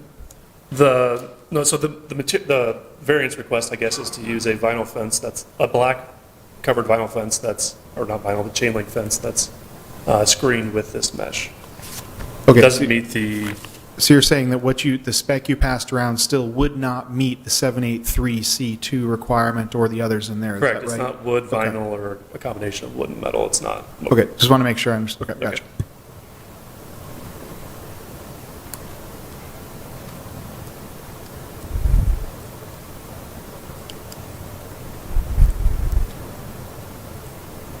All right, are there any other questions? All right, thank you. Well, do you have a known cost for implementation of what the city is requesting to actually meet ordinance? Do you know what that would cost, or do you have that estimated? I don't think we have. I don't think it's been bid out yet. I think we're trying to figure out what we are going to be required to do, I guess. I don't think it has been bid. I think it's just it's a preference, visual preference for the owner versus maintaining a wood fence that'll weather quickly. So when you say unreasonable, what's your standard of unreasonable then? Like, why would this be unreasonable to adhere to ordinance then? What's the justification? It's a aesthetic preference versus, we think it still meets the requirement of the 80% opacity, and it's just an aesthetic preference versus a wood fence or a vinyl fence. Gotcha. I'm just saying, when you came in, you said that you just want us to be reasonable, the city needs to be reasonable, meeting the ordinance is what their intent is. You said that's unreasonable. What's the justification for saying the city is unreasonable for requiring the ordinance to be met? What we're asking for is a chain link fence with vinyl. We actually feel that actually looks more aesthetic, looks better in these type of situations. I don't know that, maybe that was the wrong phrase to be unreasonable. I guess it's just we're looking for a variance to what is allowed in that fence material that still meets that 80% opacity requirement. Gotcha. So there's no cost concern here. It's purely just you think the fence with the vinyl looks better than the steel and wood that the city requires. Maybe I should my comment about being common sense and reasonable was referring to the other two, making us pave a driveway through a lot that already has paved drives is, in our opinion, you're just making us spend money and making us pave a road that doesn't even really have a use. And then the second one was the trees, which we didn't even fight on making. We agreed to put sidewalks in that actually the sidewalks go to nowhere. There is no sidewalk that they can get. There's no sidewalks, people that'll be using those sidewalks on this property. But we have agreed to put the sidewalks in, but then with the amount of trees that you're wanting to require, in a sense, then you're just going to be, it's more maintenance and more on the sidewalks. The sidewalks aren't going to be used. There's nowhere to go with these sidewalks. We'll put them in, that's fine. But then your trees, if you have that amount of trees that you're going to require, then that root system eventually is just going to ruin the sidewalks that we're putting in. Those were the 2 points. That the fencing, we were just looking for the 80% fence. One last question, I'm sorry. It sounded like in what she was discussing was that as long as you have a pad so that the trucks can at least get, I'm assuming the logic is that as I'm going in or out, if I'm going straight from gravel, straight onto the road, I'm going to be moving more gravel onto the road, I'm going to be bringing more into the main street, and maybe that's not the logic, but it seems like your west lot would achieve what it sounds like staff is asking for. It's really the East Drive. Is that East Drive going to be used, or is that East Drive not going to be used? And if it is going to be used, is the request reasonable to at least put enough of a pad that we're having a truck be able to pull in there and leave the rest of the lot as it is? That is a very reasonable request, and tonight's the first time we've heard that. We both looked at each other and said, that's the first time we have heard that request. We would have agreed to that a long time ago. Okay, so just a pad that's large enough for a truck with your trailer to pull in onto that east side would meet what you think is fair? Correct. And would We were being still- told we had to pave through the lot, make Gotcha. a road through the lot. Okay, gotcha, but her position, that seems like a reasonable compromise. That can be seems agreed to. reasonable. Yes, Okay, ma'am. sweet.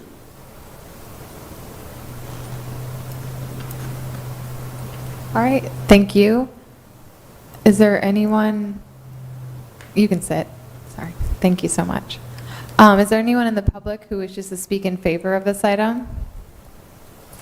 Anyone opposed or neutral? Opposed? Please state your name, address. You have 5 minutes and sign in when you're finished. Sure, I'm Sally, and it's 1807 Southwest 2nd. I live across from an industrial site, and so I get it. It's hard to be a neighbor with industry. I'm also in part of the planned DSM neighborhood community. They don't allow chain link fences. They'll help you with a lot of things, but they do not allow chain link fences. I don't know why, but they don't allow it.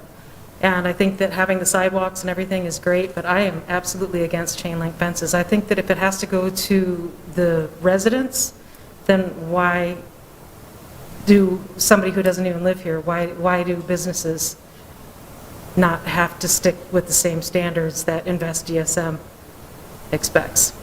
So I just think that, I don't know, you need to be a little bit you need to be happier with your neighborhood, and I'm just against the chain link fence is all I'm here to say.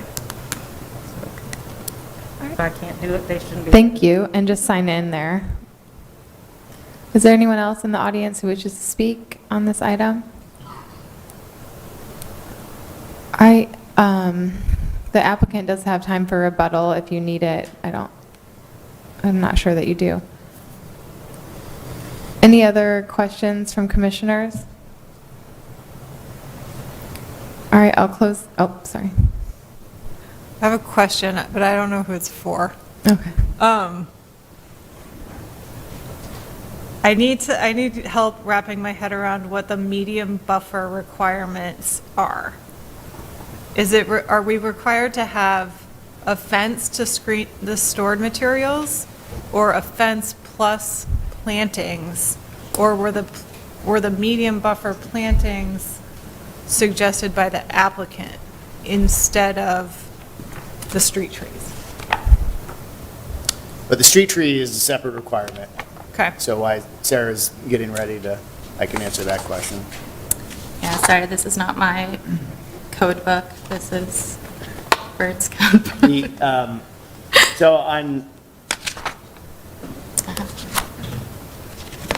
I think when you read the section, there's a description of how tall it needs to be, what the material of the fence is. Underneath the fall of the fence and wall regulations, there's also the landscape section, so you have to read the whole. So on the right side, you can see the medium buffer. That buffer is required for certain other things as well, and then always with an outdoor storage area. This is the buffer required. So you can see there's a buffer that has to be minimum of 5 feet in depth.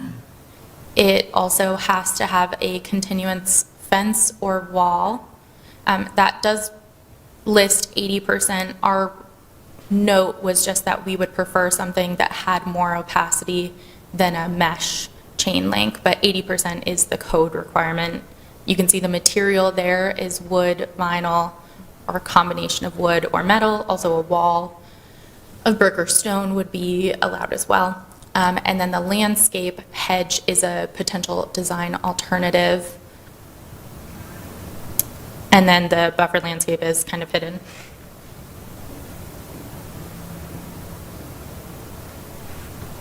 So there you can see one shade tree for every 40 linear feet of buffer and existing vegetation can count toward that, which there was not.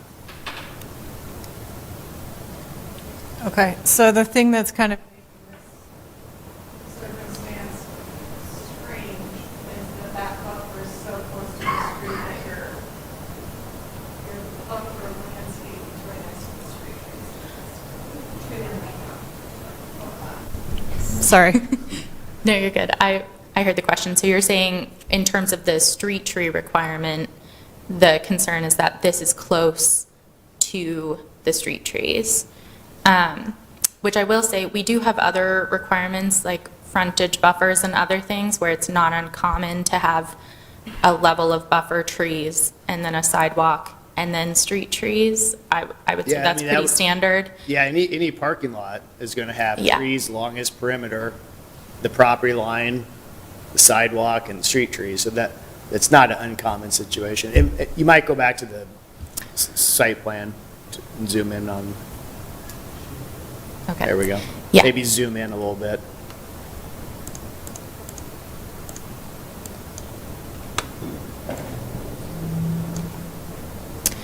I will also note, typically, outdoor storage is required to be 25 feet from the setback in a front yard.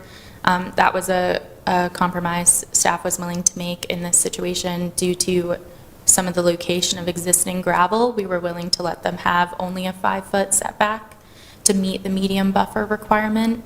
So traditionally, this would have to be set back much further, but because each side is essentially a front yard, we were willing to let them have that closer fence and trees. But the city arborist was the one who specifically requested those site trees and said that there would be enough room for them, so we were going off of their recommendation as well.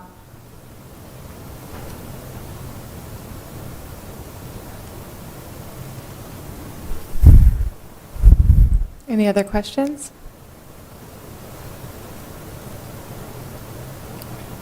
Did you want to speak on your rebuttal? You technically had a rebuttal that you didn't, so yeah, you can come up. Thank you. I just wanted to bring up the fact that before we bought this property or after we bought it, we did drive around that whole area. There's a new concrete plant about 4 or 5 blocks just to the west. And all we want to do is, that's exactly what they have, is the black chain link fence. And that's all we wanted to do. And so our position is, if it's 4 blocks down the street, anyway, I just wanted to bring that up, that 4 blocks down the street at a concrete plant with neighbors on each side of it, it's in the neighborhood, there is a black chain link fence that's allowed. Thank you. Thank you. All right, I'm going to close the public hearing, and commissioners, what do you think?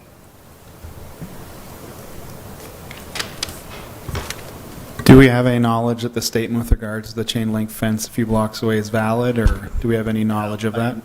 I have no knowledge of that. I mean, couldn't tell you if it's installed with the permit, not installed with the permit. I don't know what property he's speaking to. They also might have a site plan that predates the existing code that showed that fence, and so maybe they were, have a certain level of grandfathering rights. Just without doing some research, which we can't really do at the table, can't speak to it.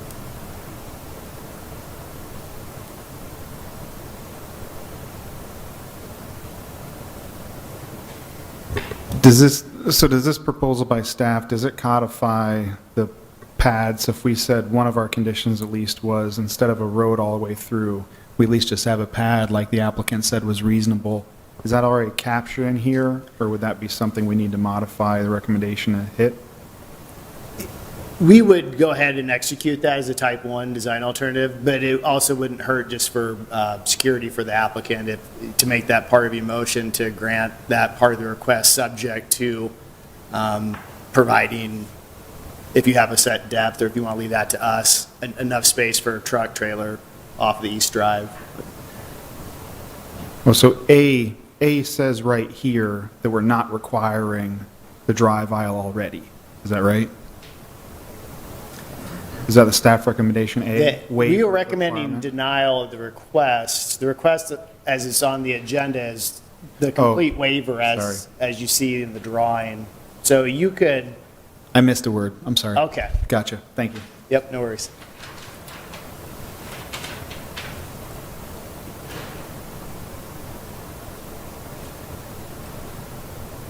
So we would be here wanting to, number one, if we're dealing with the first piece, we would be wanting to approve the waiver of the drive aisle conditional on a pad being applied to the east end. Yes. Is that how we'd have to look at it? Okay, Yep. thank you.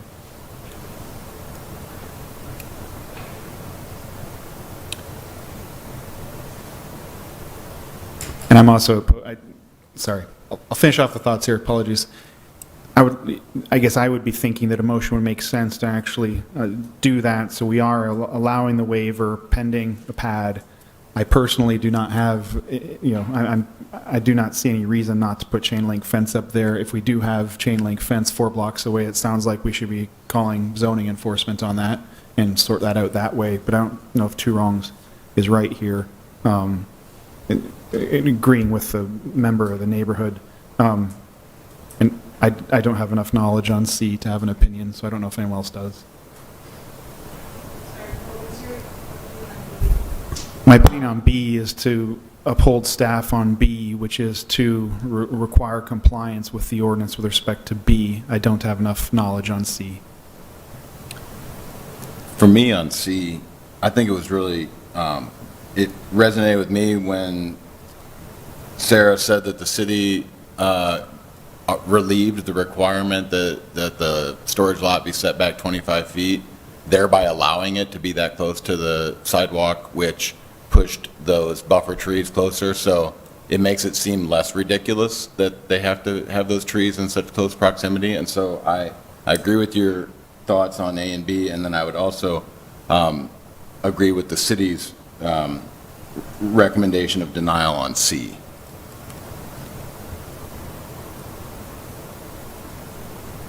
So I will make that motion to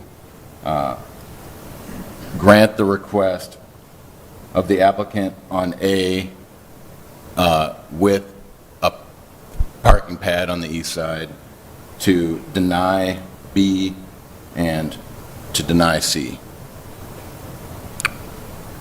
All right, there's a motion on the public hearing is closed, so I apologize. So we're moving staff on B and C. We are not moving staff on A, but requiring a pad. My summary, okay, sorry, thank you. There's a motion on the table from Andy. All in favor, please raise your right hand. Motion carries.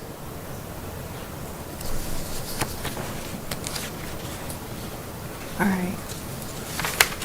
Item number 4 is a request from Hanson Development, represented by Troy Hanson, for review and approval of a public hearing site plan Union at River's Edge for property at 1600 Indianola Ave, formerly 214 Jackson Ave, for following type 2 design alternatives A through G.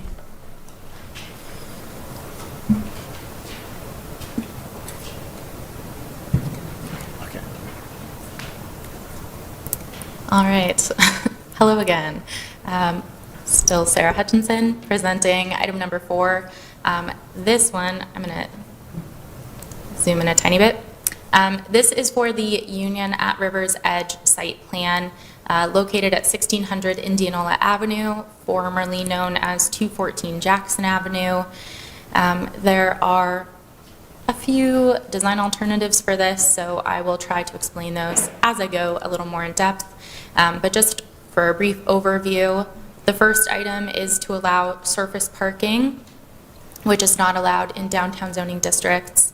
The second item is to allow a reduction in primary frontage coverage on both the street side on Southwest 3rd and also on the river frontage. For the case of this project, the river and the street are both considered primary frontages. In addition, for building A, which most of these are pertinent to, reducing or increasing the setback so that they are outside of the 0 to 15 foot primary frontage build-to zone that's required. So that would be on both the river side and the street side. In addition, D and E go together. There's a standard requirement to have a minimum of 30 feet depth of occupied space on the ground floor, and parking is allowed behind that. With this project, they are requesting parking within almost the entirety of the ground floor, and therefore would not be meeting that occupied space. So these are requesting waiving the requirement of occupied space and then waiving the requirement to only allow parking behind occupied space. And then item F is about transparency.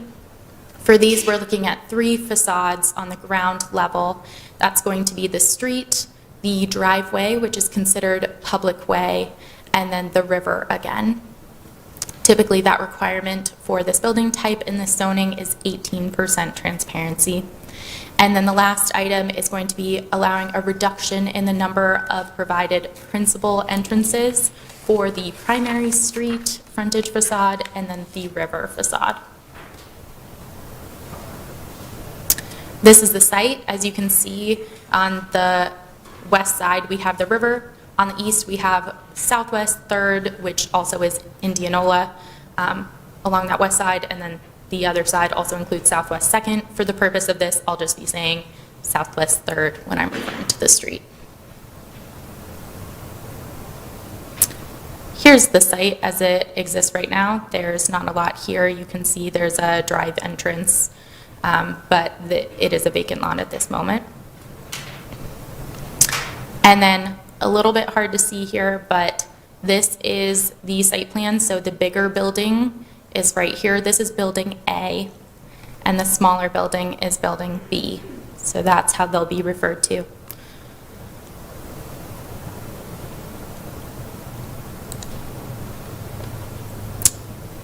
And then if this loads, this is the landscape plan. This shows that there is more screening, there we go, in these front areas along the river and along the public way. So I will come back to that. We do have the elevations. I will come back to these as well. But the main ones we're talking about tonight with transparency are the combination of these two, which make up the Southwest 3rd facing side. This side, which is the public way driveway. And then we have the river facade as well.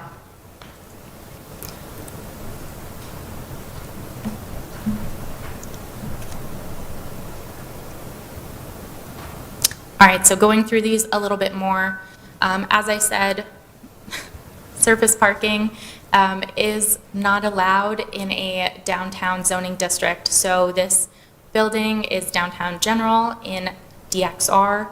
Typically, surface parking is not allowed. The applicant is proposing a surface parking lot with 87 spaces that would combine with the indoor parking spaces.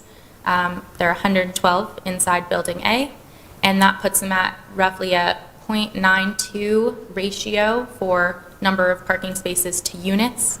I will let you know a standard residential property requires a 1-to-1 ratio.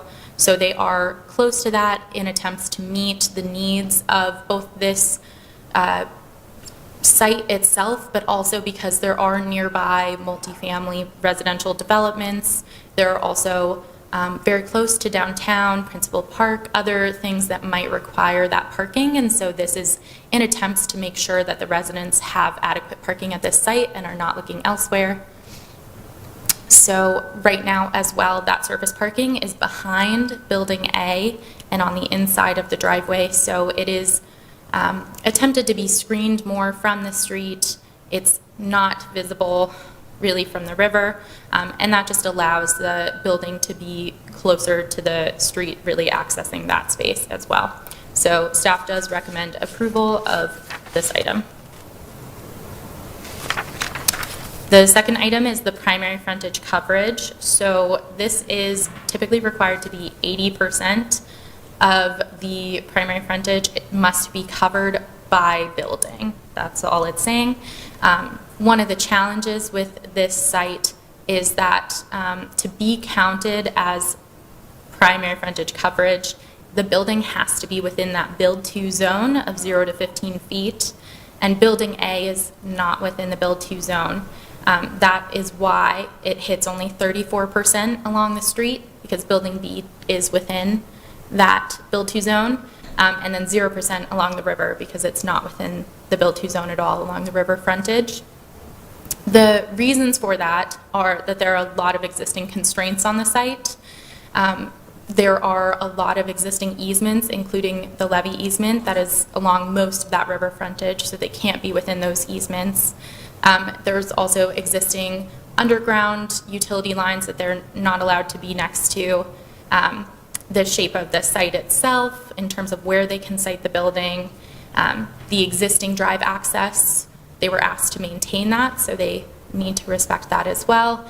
And then also there are requirements in the code that they have to be at least 100 feet away from the river in their siting of the building. So all of that together make it very difficult for them to move any closer to the Build 2 zones on either of those sides on the street or the river. With that in mind, staff does recommend approval of this item, and for the same reasons, recommend approval of those setbacks that are slightly outside of the Build 2 zone. The next two, like I said, go hand in hand. So occupied space is typically required in this building type at least 30 feet from the actual elevation, that facade. In this building, they don't meet that requirement because parking doesn't fall under our requirement for occupied space. They do have one corner that is the most public-facing corner of the building that does have a lobby and some offices, leasing offices there, so there is that engagement happening, but there's no other occupied space.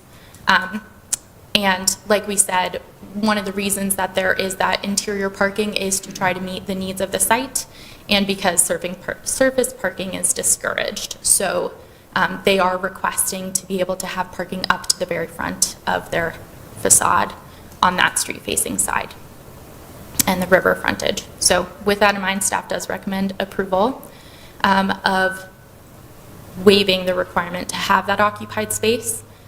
Item E, hand in hand, this would allow parking to go up to the front as well instead of having to be behind occupied space.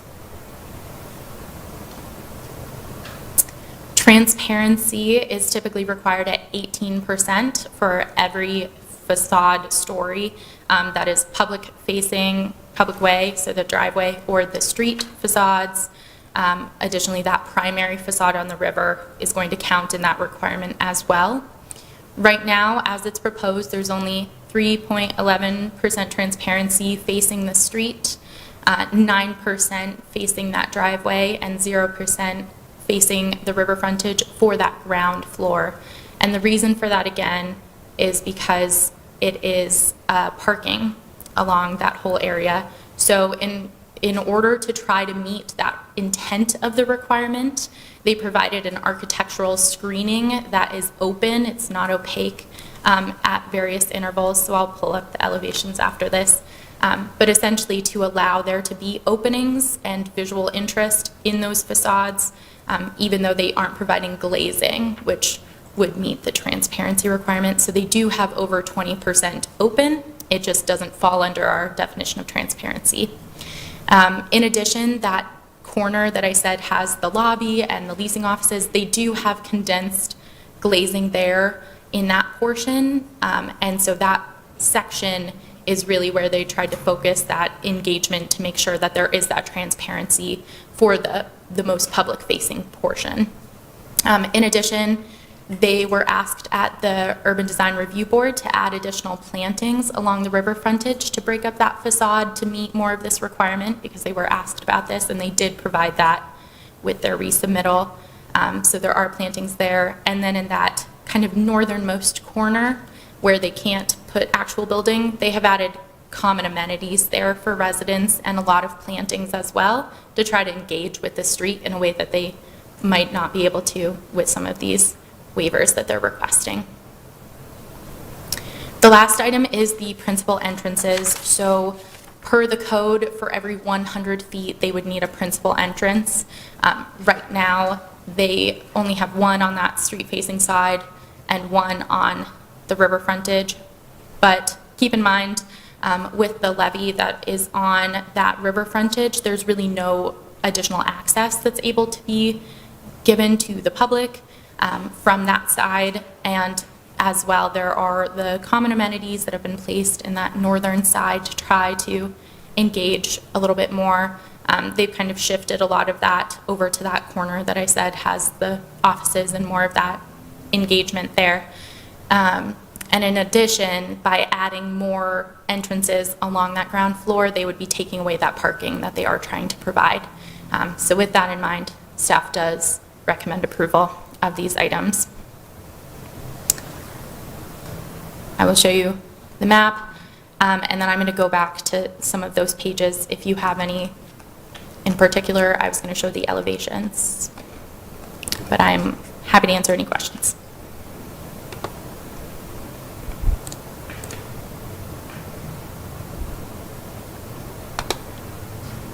So here's that corner with that glazing that you can see. And then this is hard to see on the screen, but these have like an architectural metals screening that they have provided there, as well as some different materials to provide some variation.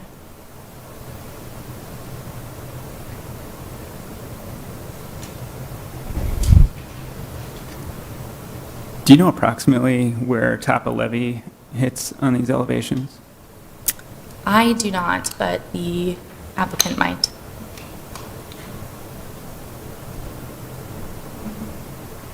All right, any other questions for Sarah? I have two questions. Excuse me. One, were there any proposals for a connection to the trail that's not going around the entire perimeter of the site? And two, looking at the elevations, and this could just be something that was left out. Building B appears to have rooftop mechanical screenings, but Building A doesn't. I know it's a requirement, so I was just wondering if it was left out of the renderings or there was something else proposed for that. Sure. So in terms of the trail connection, that was an extensive discussion that's happened between parks and planning staff and the applicant. Essentially because of the levee, as much as they would like to provide more connections, it's just not feasible for the site. So unfortunately, that top connection was all that was able to be added, but there were a lot of discussions, and it was just determined by city staff that it wasn't feasible to be able to do that. In terms of screening, I would have to double check. To my knowledge, things are screened, so it may have been left out, but we can definitely double check that.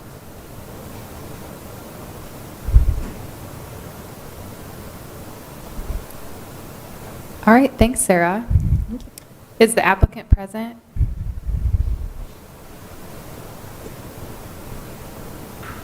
Please state your name, address. You have 10 minutes, and then sign in when you're finished.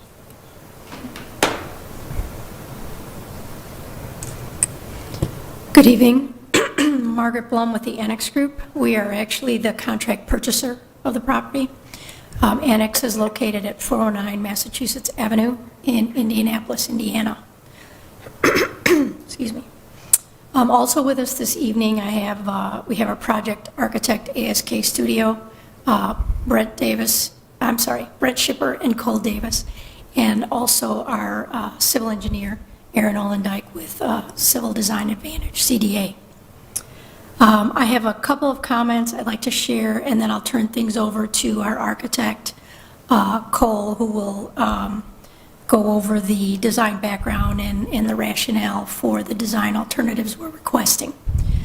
We began this project design in earnest about 5 months ago, and we've had many meetings and lots of correspondence with staff, various departments, city council members, the neighborhood association, and also Urban Design Review Board.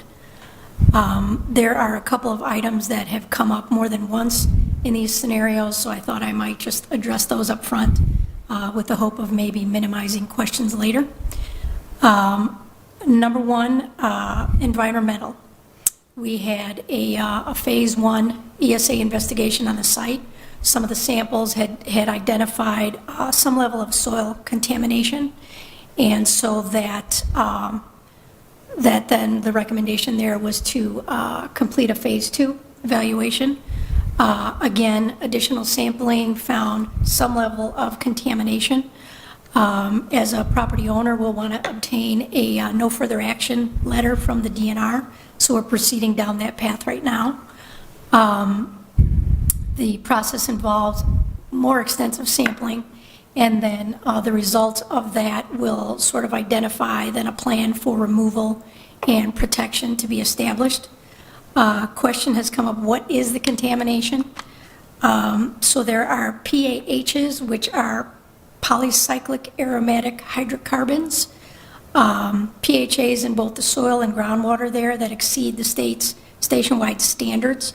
PAHs are typically from petroleum products and are there either due to releases of petroleum over the years from historical industrial operations or from the fill material that was placed on the site and that's present across the property that may have been contaminated before being placed on the site. Generally speaking, the levels found are not significantly high compared to statewide standards, and it's not unusual to find these in older industrial areas like this. Per our consultant, we will most likely need to make sure there's not an exposure concern and that any soil removed from the property is properly disposed. The additional investigations our consultant will complete through the state will help show the nature and extent of the contamination, and our team will work with the state to get their concurrence that what we do is what's needed to ensure there's no exposure concern moving forward. Next item that had been brought up more than once, the neighborhood has concerns, or some of the residents there have concerns regarding traffic, pedestrian safety, and parking. The city, we as a developer for the project, we're not required to do a traffic study. The city has taken on a traffic study, and my understanding is, that is still in a fairly preliminary form of recommendations. Any questions related to that, I guess, would be best put to the city staff at this point. With that, I'd like to turn things over to Cole Davis from ASK.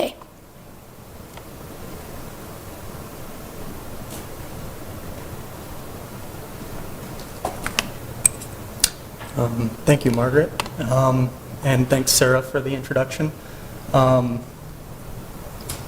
So what I wanted, Margaret, as she mentioned, my name is Cole Davis. I'm with Ask Studio on Ingersoll Avenue, so we're local.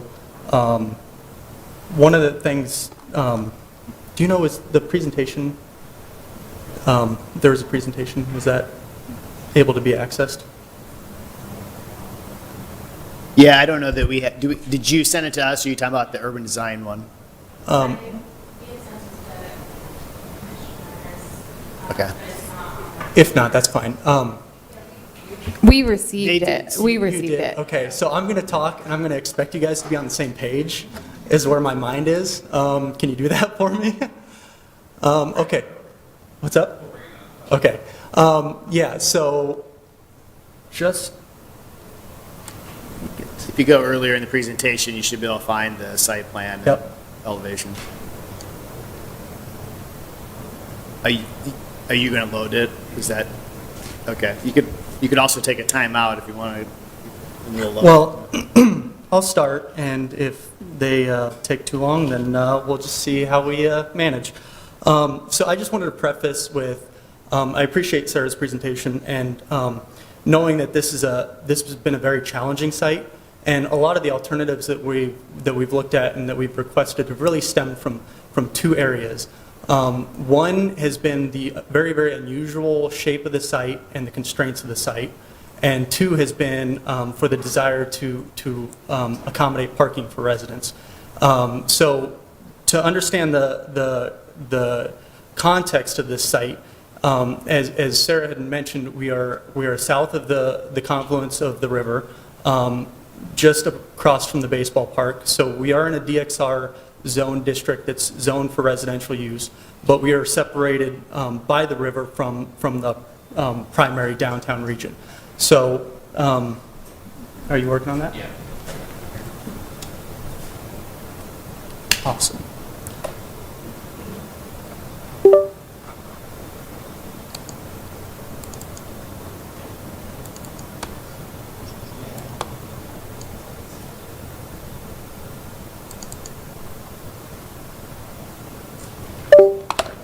Oh, no worries.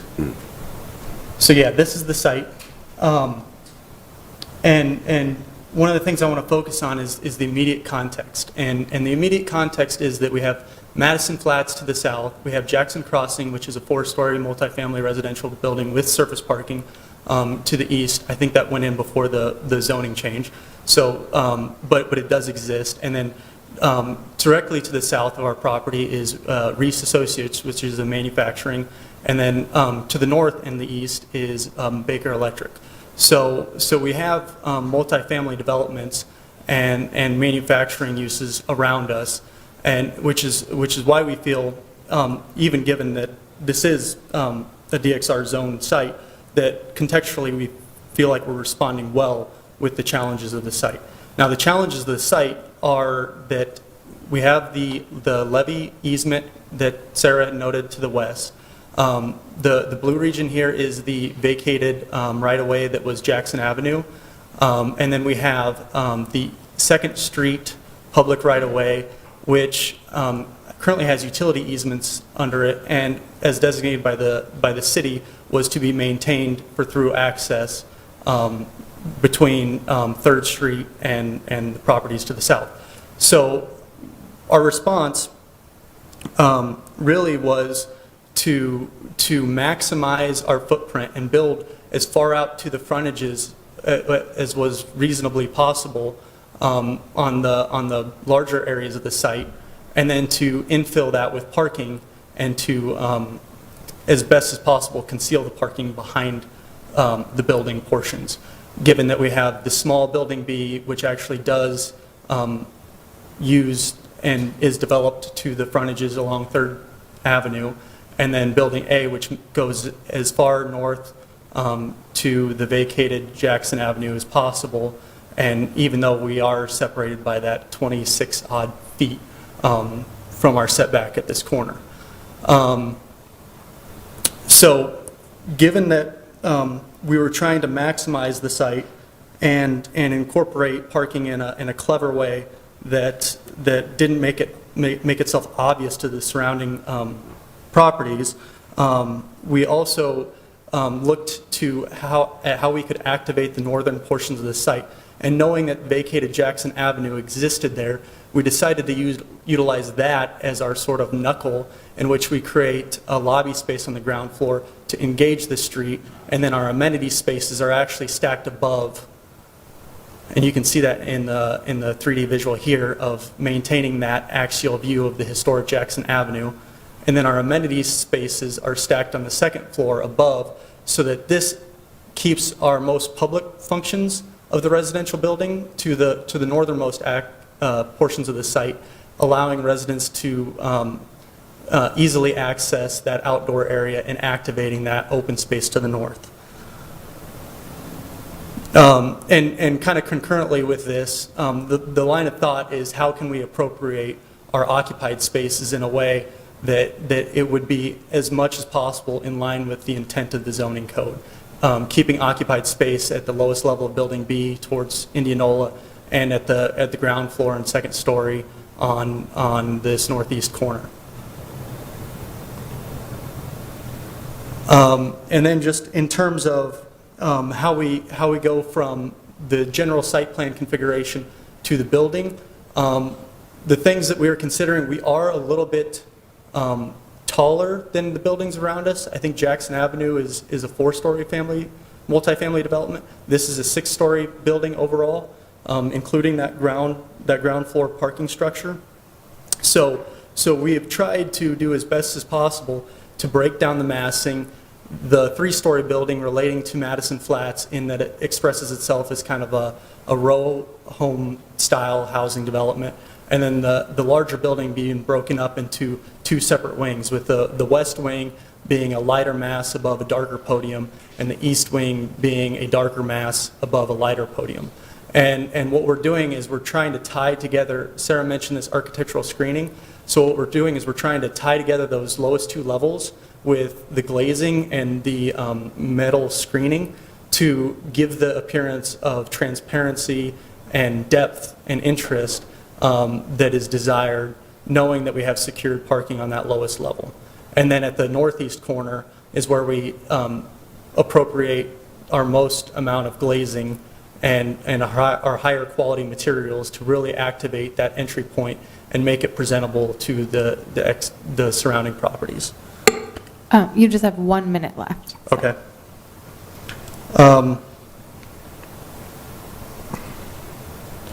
So I just wanted to close.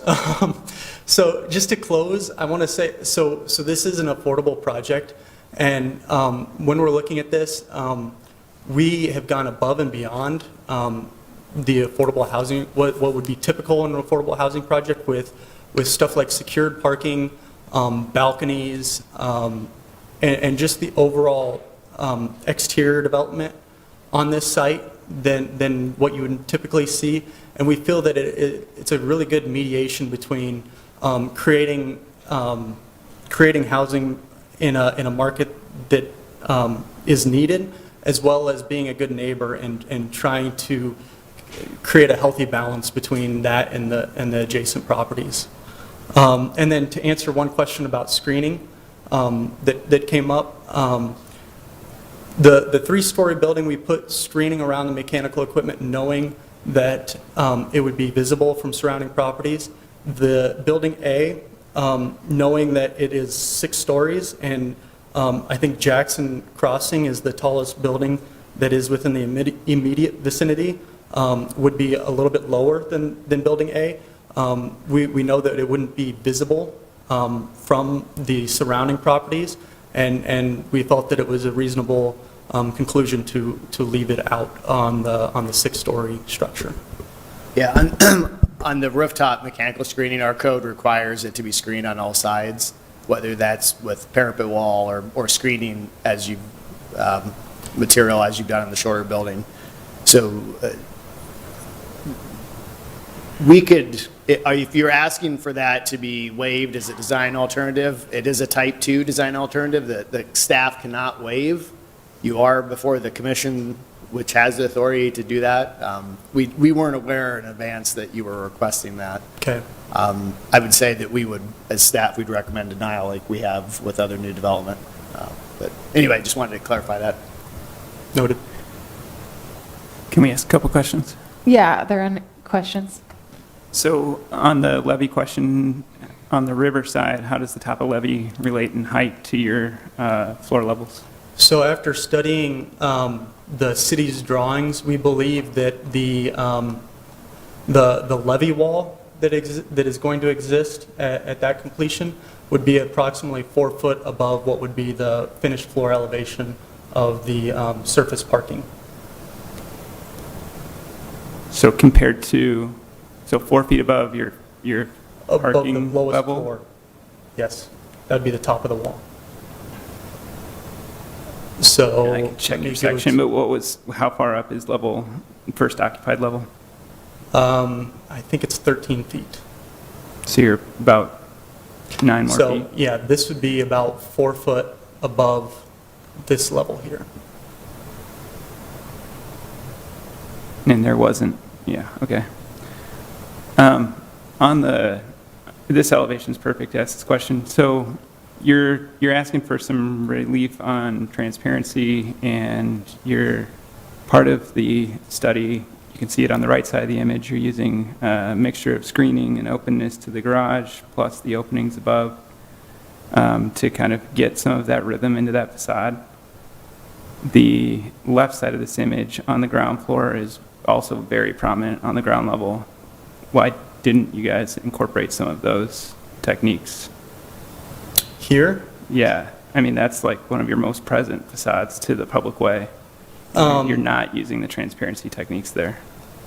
Right, and so the approach at that northern portion of the site, because we had landscaping that was going to be engaged here with some of those exterior amenities and some of the functions that were going out there, as well as knowing that the most prominent view is going to be viewed from along Meredith Trail, walking, or the most prominent view being actually coming from, coming southbound along 3rd Avenue. So designating our glass here, it felt appropriate to help shield the opaque wall there that is directly to the parking with the use of landscape and taller trees there rather than needing to go to that extent of patterning on the podium. So And that actually had come up within the city staff review and the UDR, and that was something that we felt we had reached an appropriate stance on in terms of that level of development. Okay, one more question for you.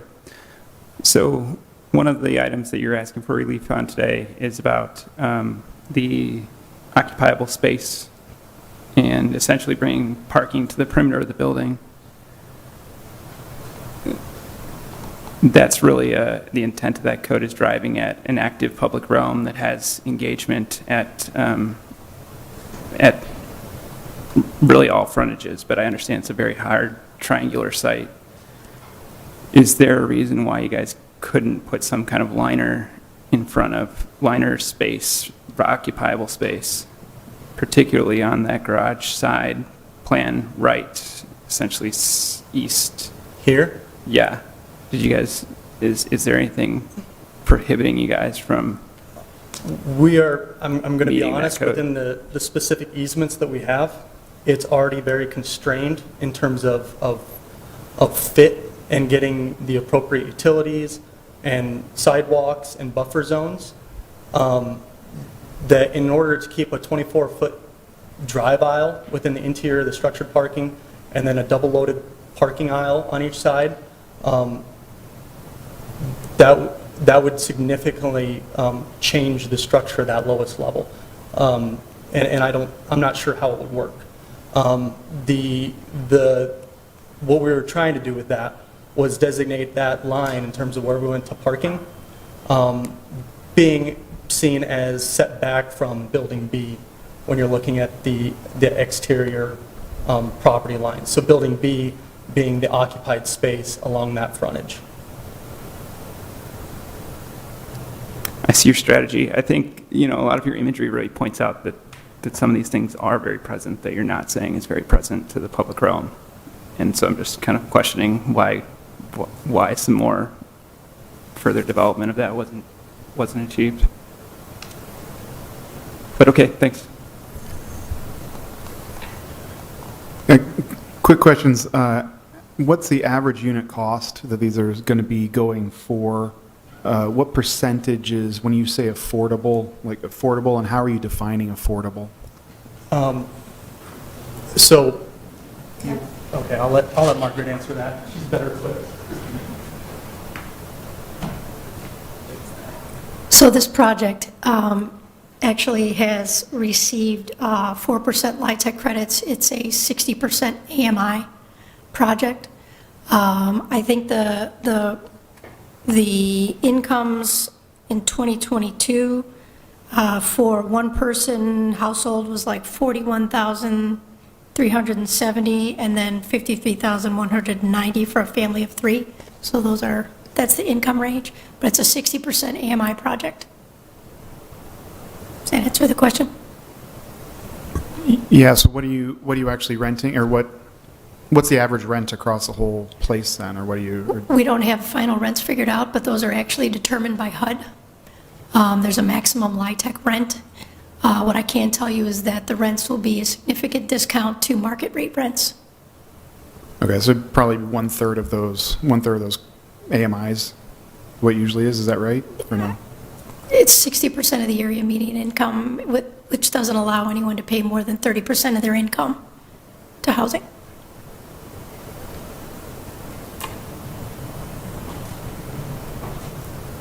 I just have a quick question. I was looking at your bike racks. There's a few outside, and I saw some on the interior, both on the garage level and also on the apartment levels for bike storage. I'm just wondering if you've calculated the number of bikes that can be, that have spots at this building. I'm assuming and I'm hoping that this is a building where a lot of people would utilize bikes since it's right on the bike trail and right across from downtown. I know we were providing exterior bicycle racks for, to meet the ratios required by zoning for more public and visitor use. And then interior, we haven't done any formal calculations yet, but we're allocating space in the secured parking below at the lowest level, and then we're actually allowing some rooms on the interior of the building to allocate some parking, bicycle parking, that is. I don't have an official number on that. We were going to develop that as we went forward in terms of what we felt was necessary. Okay, I just encourage you to think about, the number of people living in this building and Right. hoping that the Right, majority especially of them with have. Meredith Trail, Right. and knowing that it's a very bicycle-friendly area. Yeah. That seems reasonable. All right, any further questions? All right, thank you so much. Are there any members of the public here in favor of this item? Any against this item? Or neutral? Oh, against? Hi, I'm Sally, and I'm back. I would live across the street from this. I live at 1807 Southwest 2nd Street. This is actually on Indianola Avenue. Southwest 3rd ends at the river. Some part of the McKinley School Columbus Park neighborhood.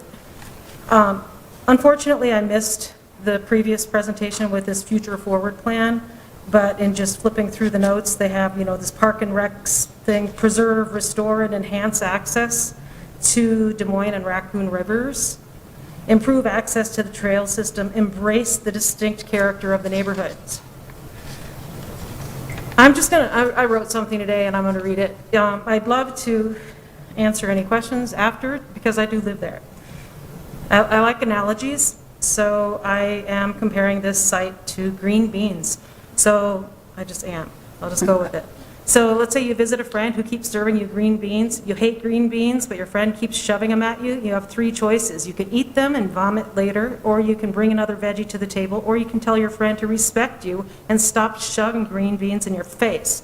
Are they really friends if they keep trying to change you? Handsome development isn't a friend.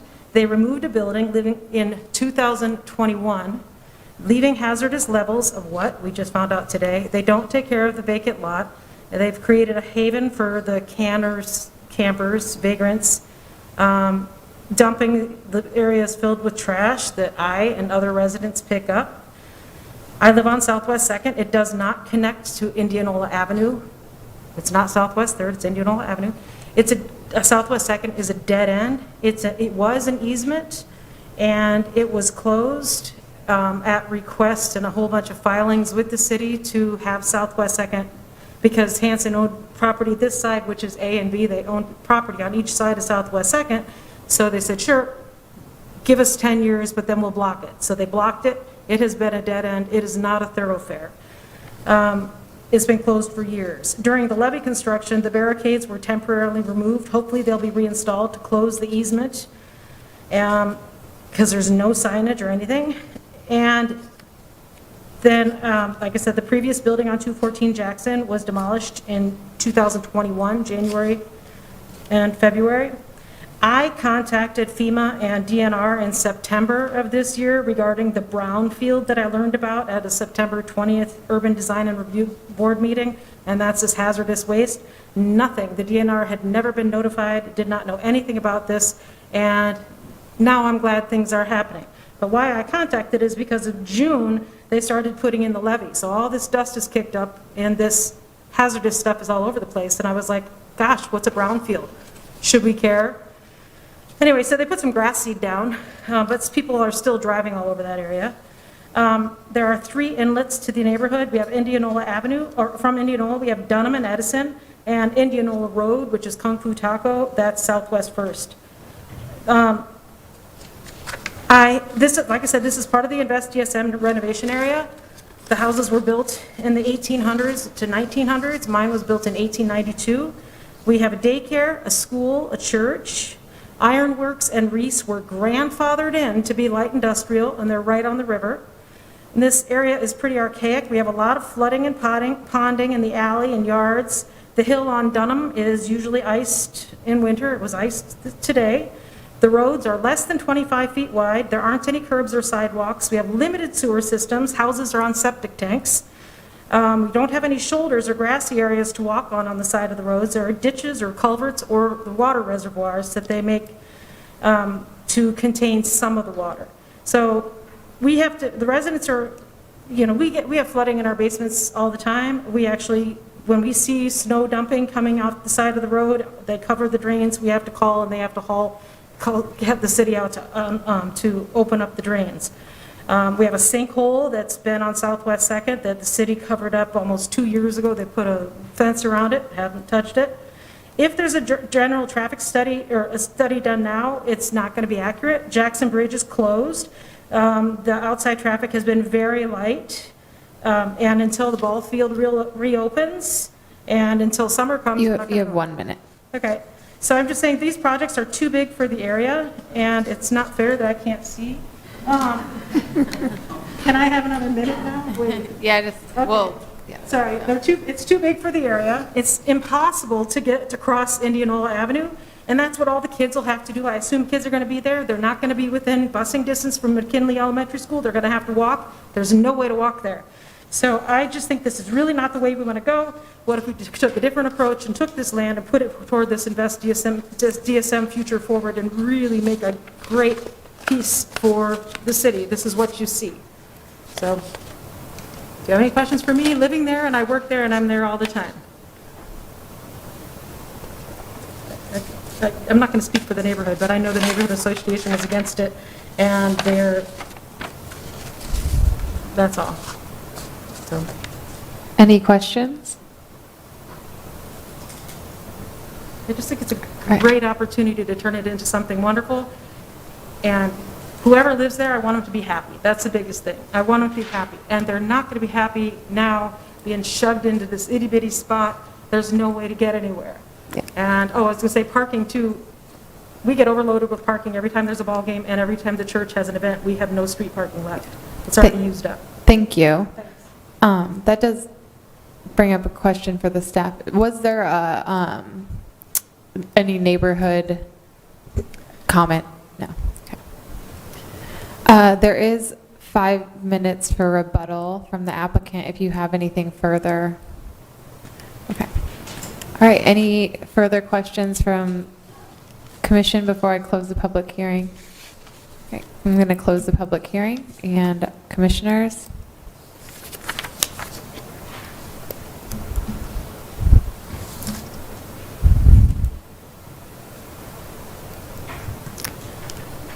My initial inclination would be one to move staff. I mean, it seems like we have a difficult site. We are wanting densification. The strategy of the city, especially in these areas, is to provide more walkable, connected higher density spaces. I understand that the crossing Indianola is probably going to be hard if you're very young, but there is also the ability to walk around to the north. I would think if walking is our big issue across that road, under the road, I think those are well-taken points, the traffic piece. So if this is done right, where it is connected, it seems like the under-parking of it, in our traditional sense, also is very much in line with our 530 presentation. So I think this looks like it is hitting where we're wanting to go with the project. It seems like it's being reasonable.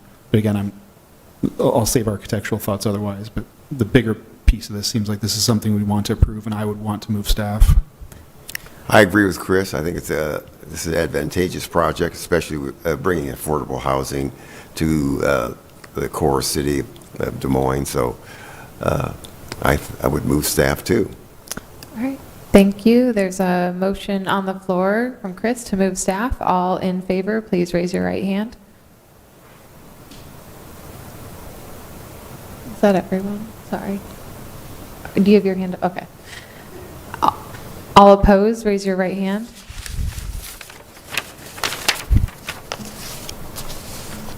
All right. Motion carries. And are there any committees or directors' reports? Nothing, nope. All right, well, we'll see everyone in 2023, so, thanks.